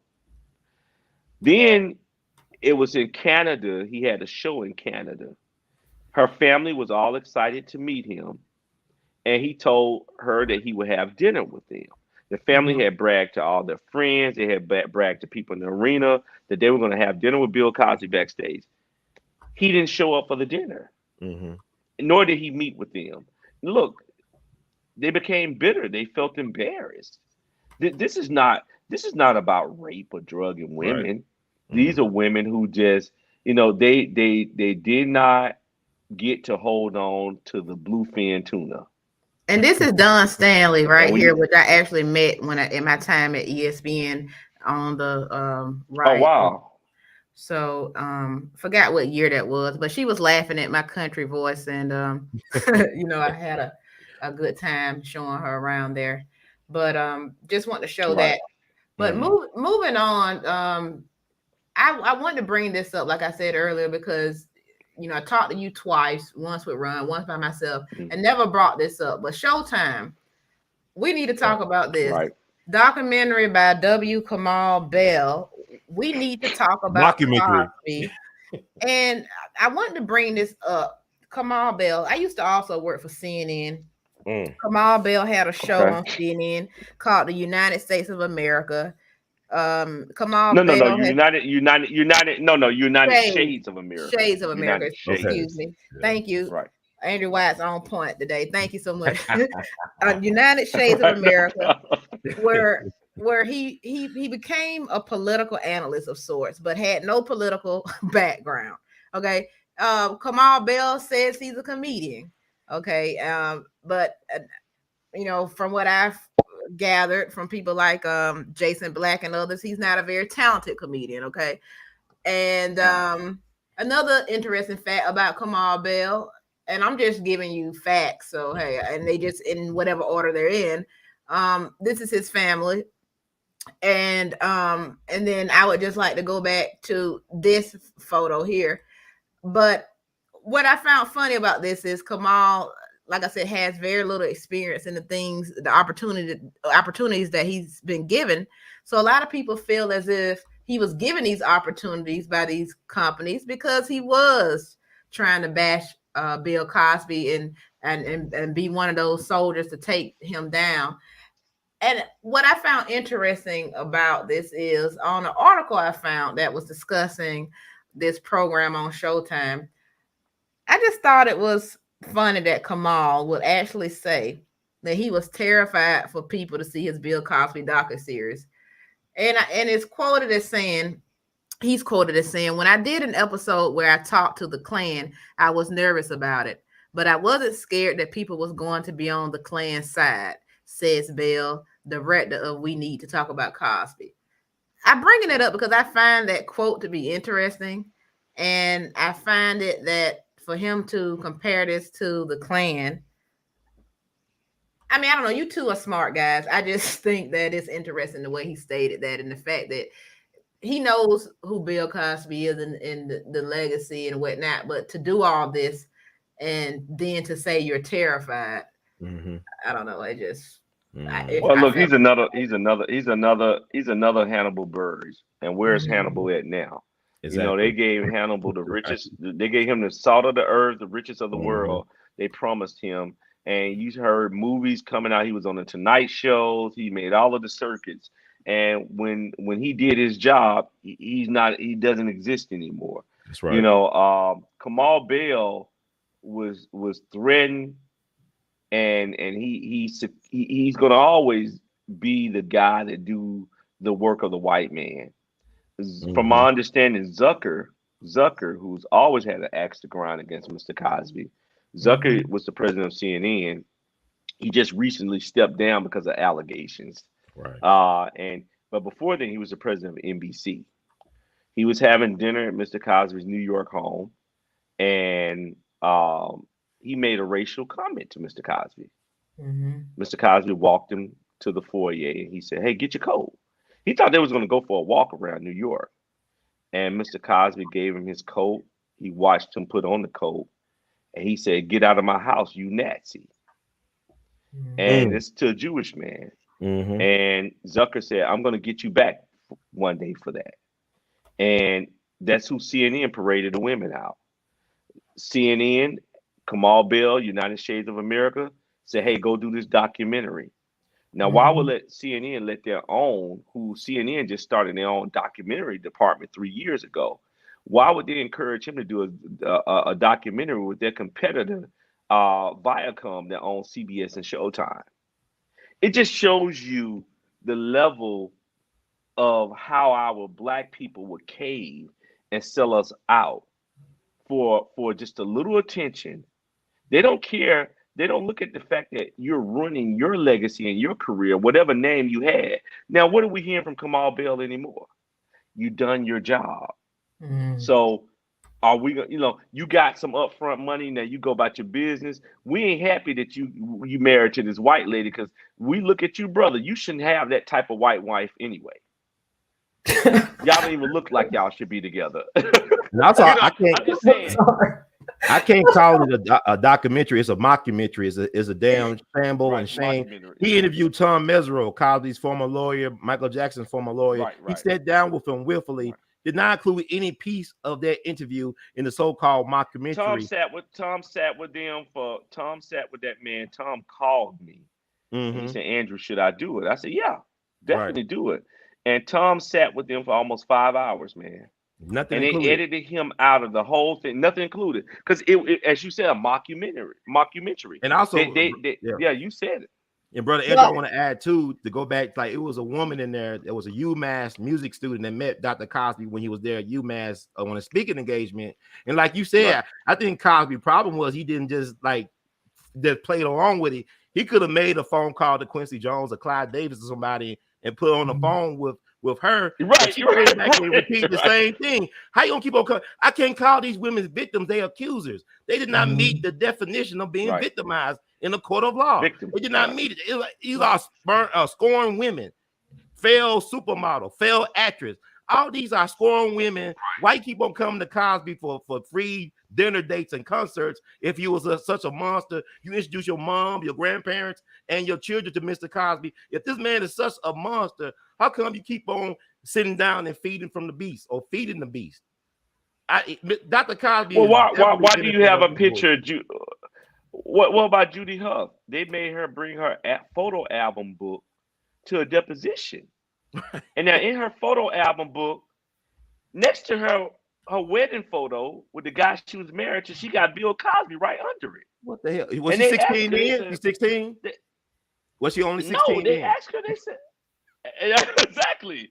Where's the picture? And so they asked her, exactly, they said, Miss Huff, why would you put a man who did all of these things to you next to your wedding photo? That's a significant time in your life.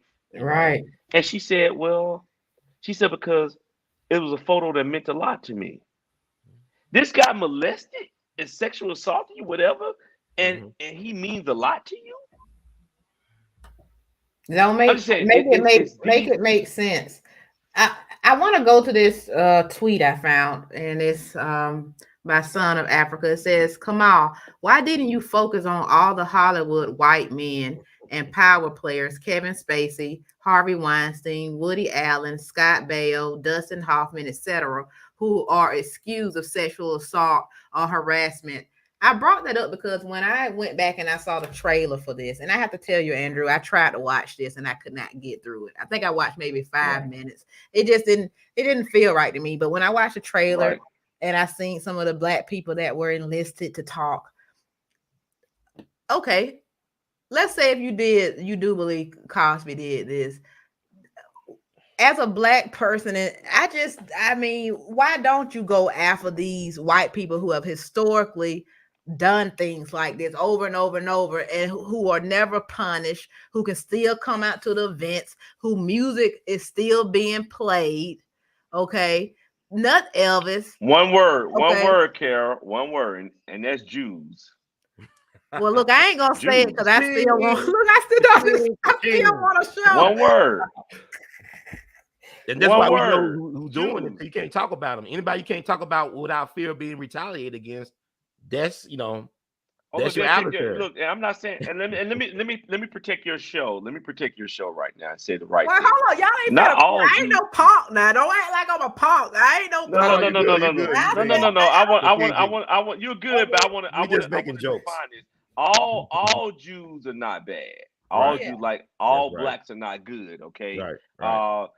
But we do have those duplicitous Jews in Hollywood that control the industry. They're the gatekeepers that they tone down and water down our message and who we are. Right. And they're gonna always protect their own. One thing about it, they're gonna make sure when their own gets in trouble, like Harvey became the sacrificial lamb. They had to sacrifice somebody, okay? And they sacrificed him. But Harvey allowed himself to be sacrificed when Gloria Allred's daughter was representing him and had him to write that stupid press release admitting guilt. And because they were going to have him set aside $400 million, they was going to get 45%, settle with every woman that came forward with a claim. But these Hollywood starlets was like, look, we don't want to deal with Allred. They grungy. They're sewer rats. We don't want to deal with them. We can have our own platform. We'll come after Harvey. That was Harvey's mistake. But when you're a white male and Jewish, they're going to protect their own. But Obama's We just daughter, haven't figured that out.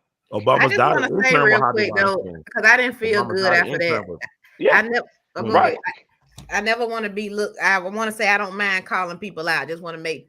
I'm sure people know that already, but I just didn't want to seem like I was Right. trying not to say. Well, the truth. not all people. Not all. I want to always say that not all white people are bad. Not all black people are good. Not all women are gold diggers. Not all. But here's the I thing, think we can never say all. I'll just say we got some bad apples in the bunch. But I would have to this, say, though. historically, Yeah. white people have been a lot to deal with, though. We ain't gonna let them off the hook that Right, day. right. We gonna We play can't. that much shit. Well, I would tell Cosby is not a gangster like these guys are gangsters. Gangsters were found. Hollywood was founded by Right. gangsterism. Frank Sinatra idol Right. was Bugsy Siegel.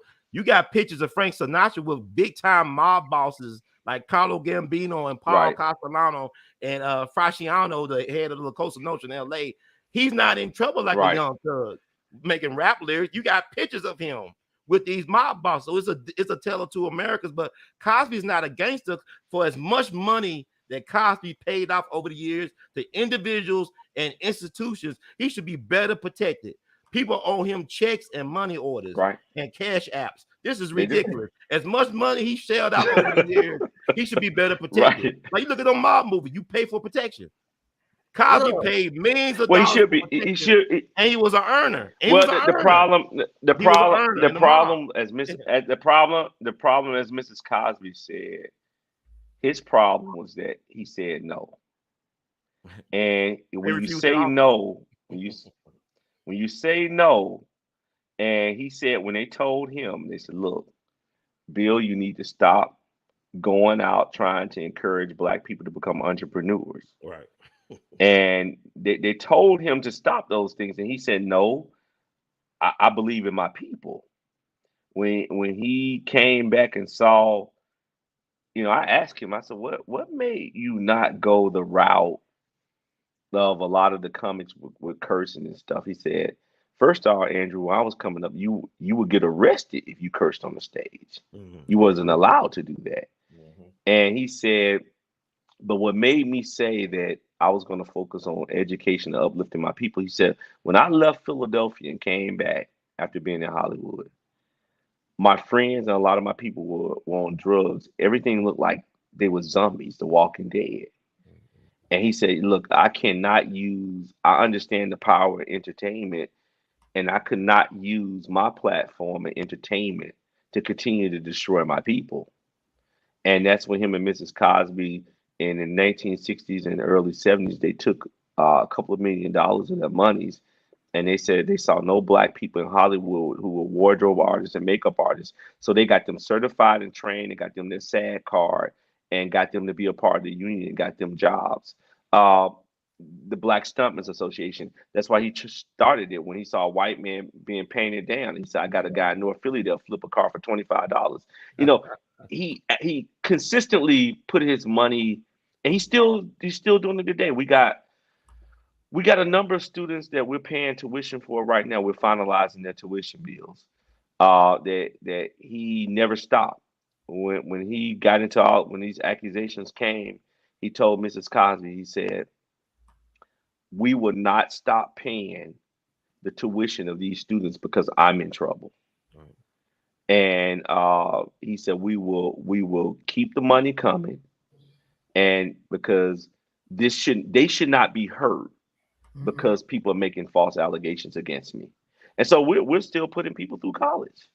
You know, even for shows like, and I'm gonna have to leave in a few because I got a meeting with these attorneys. We got to be back in court.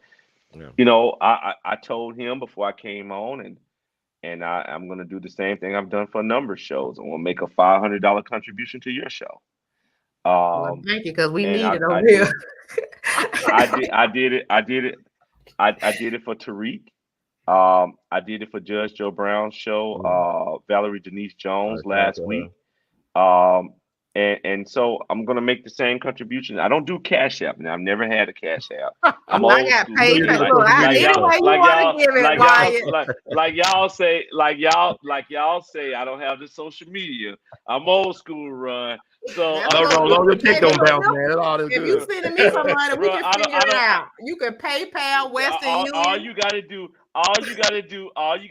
if you PayPal me when we get off this show, I'll send it to you immediately. That's all I would do.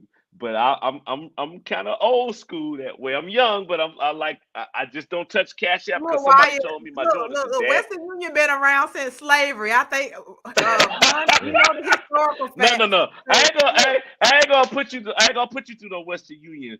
But I would definitely do the PayPal as soon as you text me the PayPal thing.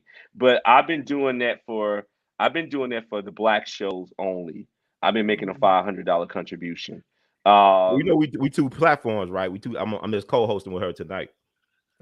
I got you for $5. I got you for $5, and I got Kera for $5.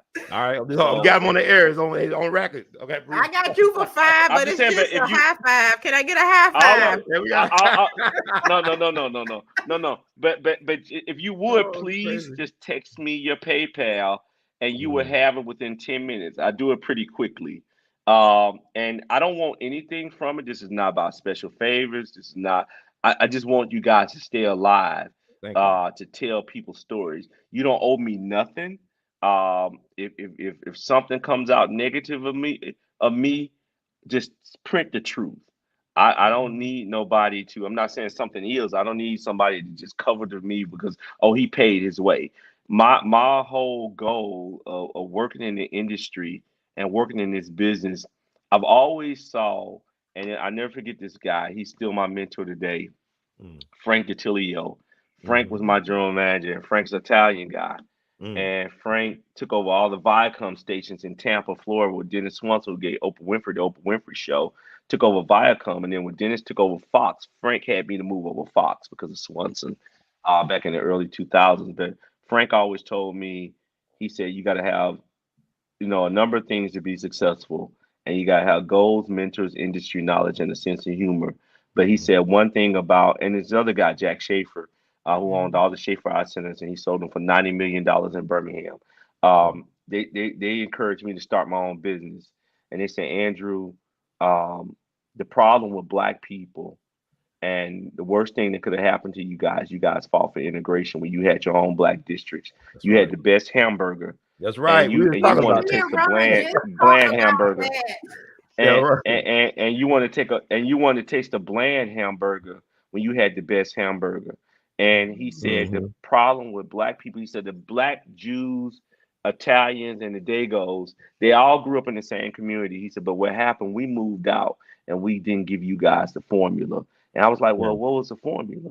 He said the formula was not to become materialistic and try to become better than the other person next door to you.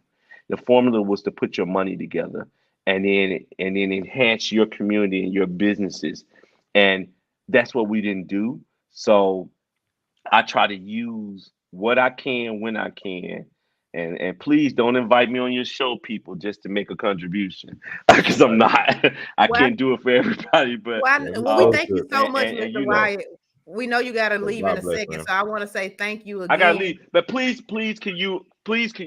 I'm turning my phone back on now because I turned it off. I'm Send me your emailing you. PayPal only. Okay. Well, send it to me by email, text, whatever you want. But Ron, I think, has my email or text or whatever. I mean, my cell number. But just just text me your PayPal, and you'll have it within 10 minutes before I'm gonna go meet with these attorneys, and I'm gonna go walk on the beach and smoke my cigar. Sounds good. And smoke the life. Well, Andrew, stay prayed up, and we wish you the best in your good fight, brother. And I appreciate y'all, man, and thank you for your support. We love you, man. You and Brother Bill, man. I'll stay protected, stay prayed up. Man, I appreciate that, man, and thank you guys for your support. And let's make this work, man. I need to keep you guys around, not just for me, but for my grandson and other people. Because, like I said, at the end of the day, my daughter knows what to do when it's all over. And this will be my legacy, because when you hear the last name Wyatt, all you'll get to say, well, I knew your dad or your granddad or whatever. And I just want to make a difference for our people. And that's what life is all about. It's not about me.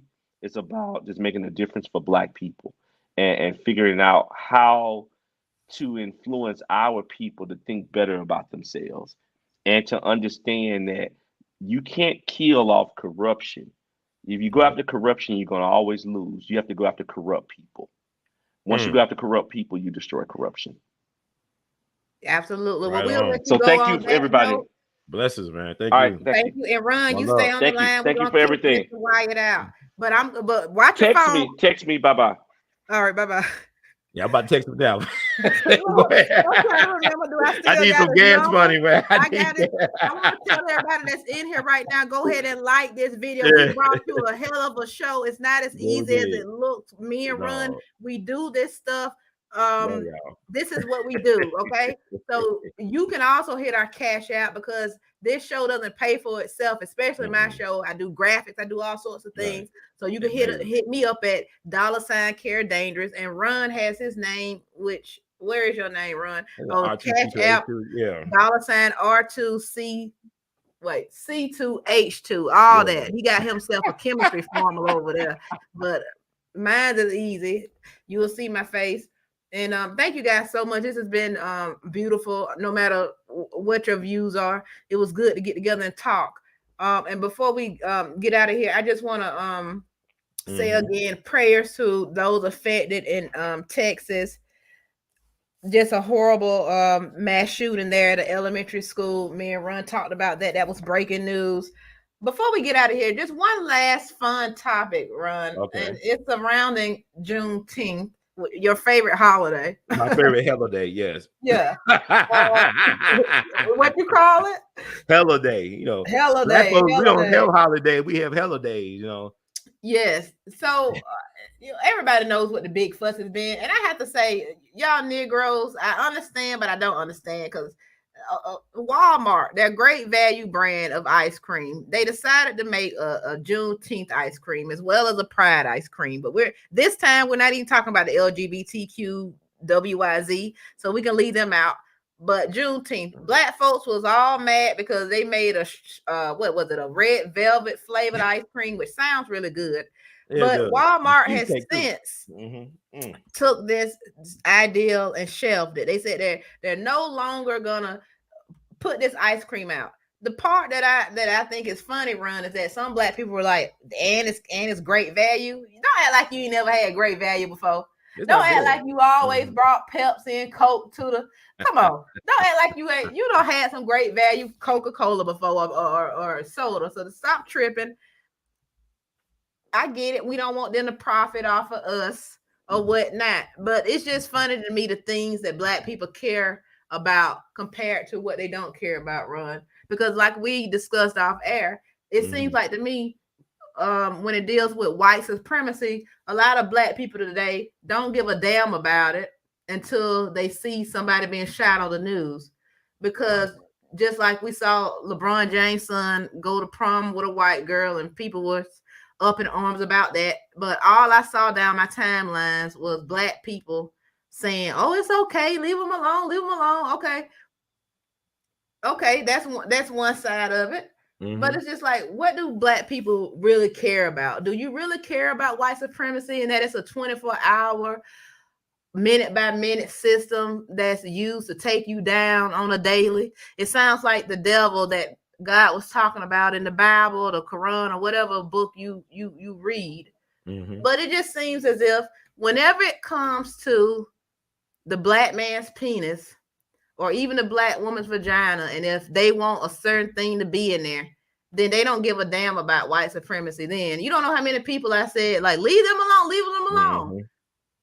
If you mess with them having sex, or what was the other thing I brought up to you earlier, Ron, when it comes to Black people just picking and choosing when they give a damn about white supremacy? Do you remember? I know we talked the Bronny James situation, and it's so much, Kara. I mean, my mind is spinning right now. There's so much to. I was looking up Jack Johnson because he got pardoned by Trump not too long ago. They made a whole law because he was sleeping around with white women crossing state lines. It was a crime for him to sleep with white women. And then when he used to win boxing matches against white men, you would have race riots in the city.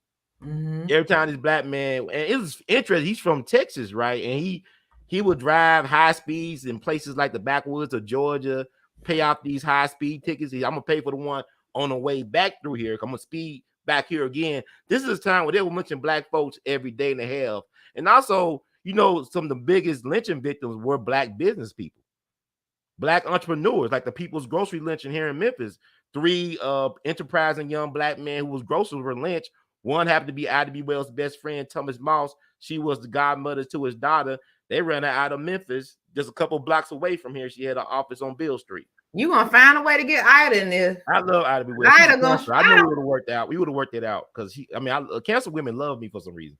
Oh my God. Yeah, we'd have worked that out. But anyway, but you get back to like LeBron James. He could be another Cosby. No, because he giving back all this money to the community, investing in people, got his own school. They could set them up for the fall because the bigger they are, the harder they fall. The more sound they make when they're falling down. Anybody with a squeaky clean image, you better watch out because they may be coming for you next. You never know. You piss off the wrong person. And what I was saying earlier is that it seems like Black people have a short-lived outrage for things.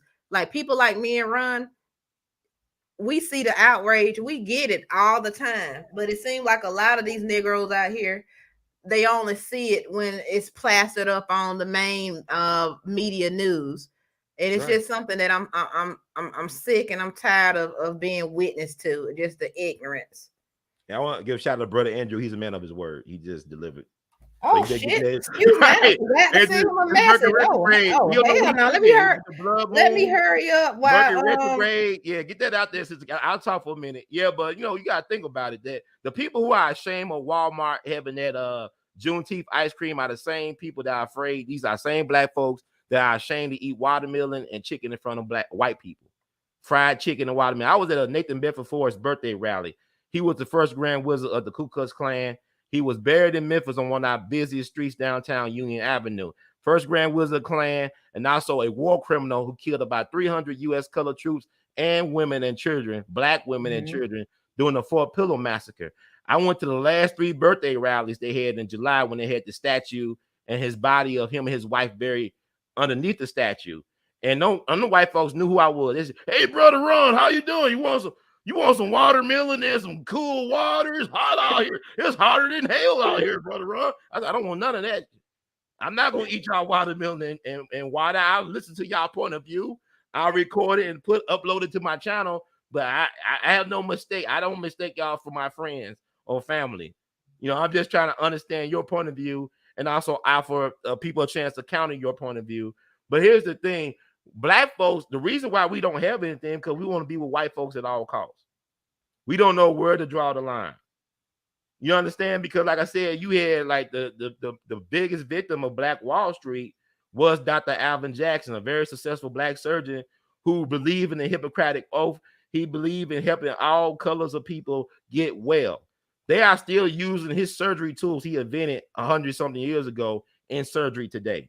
And yet he was killed like I just got my money from Andrew Wyatt. We ain't too proud to beg. We ain't about begging. We doing the work. But like I said, what Kevin saying is people talking about, well, Kevin wasn't the high value man. He was living in somebody else's apartment in somebody else's name. When Malcolm got killed in front of his family, Malcolm had holes in his shoes. Malcolm took a vow of poverty. I talked to Malcolm's nephew, brother Ronell Collins up in Boston. They got the Malcolm X historic house restored where he used to stay with his big sister, Ella. Ella used to help pay his bills. Ella was the one that sent him to Mecca and stuff like that. But he said his uncle took a vow of poverty to help Black folks. There's no money in helping ungrateful people. There's no. Ida B. Wells got ran out the school system because she's there to stand up for Black teachers and Black students. They ran out the school systems, and the white folks ran out the South 130 years ago when she was 29 years young. Wow. Was not protected, had to carry 2 guns. Don't tell me that we don't need guns. Ida B. Wells had to carry 2 guns on her person at 5 foot tall because she had no protection under so-called law. So Black folks, stop all this. Oh man, it's so tragic. Like I said, this weekend you dropped a bomb on me, baby. Never forget Black Wall Street when what they did to. Never forget Move in 1985 in Philly, where they dropped the bomb on Black folks just because they wanted to live among themselves in sovereign ways. John Africa had a brilliant legal mind. Mumi Abu-Jamal wanted John Africa to represent him in court because whenever John Africa went to court, he got off. He knew the white man law better than the white man knew his own backhand. That's why they killed John Africa. It was a Black mayor, John Wilson No Good was the mayor. And every time they put his sign up on the street, they tear that sign down. Because they're going to be a part of this obituary, killing a lot of no Black folks to get murdered, women and children, innocent women and children. You talk about the Branch Davidians. We got Black Wall Street and Philadelphia in 85. Move. Never forget. And that happened in May. And Move happened in May. Just like Black Wall Street happened in May. Where they dropping bombs on Black families and neighborhoods. They always want us to forget our story, and y'all Black folks, y'all do it too. And I'm talking to the ones that forget it, not my viewers, because they don't forget it. But I'm talking to the ones who act like they just living in bliss, like everything just been okay. Right. And yeah, it is some good people, but you know what they say about that one bad apple in the bunch? That one piece of fruit in that basket can make all the other fruit turn bad. Don't y'all ever forget that. This has been lovely. I'll be on tomorrow with Pamela Driscoll. I hope I said that right. She's from BT's American Gangster Trap Queens. She's appearing on that show in June. You know BT, you know American Gangster, you know the Trap Queens. That's right. I'm having a conversation with her tomorrow. Perhaps me and Ron will be on again for Hot Topics on Sunday. I might be eating some barbecue and watermelon in front of white people. I don't know. He live his life fearless. And some Juneteenth ice cream. I'm find that on eBay or something. I'm gonna get that. Ron, I'm gonna go read a book, brother. I got 4 books I got 4 presents of books.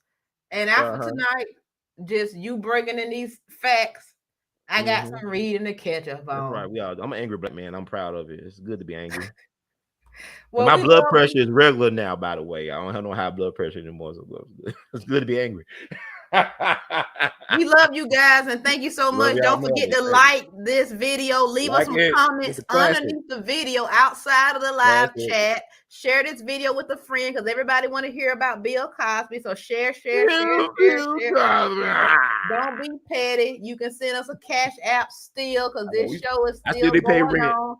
People on YouTube, you can send us super chats. That's We right. appreciate it, and we ain't too proud to beg, because if y'all knew the work we put in, but it's not work to us because we love it, but it is work, but it ain't work. It's a labor of love, but yeah, it's a labor of love, and we really do.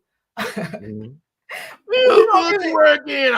We put the work in, buddy. It's like we afraid to leave us on run. It's just like we had a good time. Well, we're a good team. It's like Marvin Gaye and Timmy Terrell, my cousin Marvin Gaye. And don't forget, don't go out acting a fool if you ain't got this card, okay? And I'm sure most of my viewers don't have this card. Remember, play it safe. That's right. And Ron, you know what? We out of here. All right, peace out. I'm not even here no more. We're gone.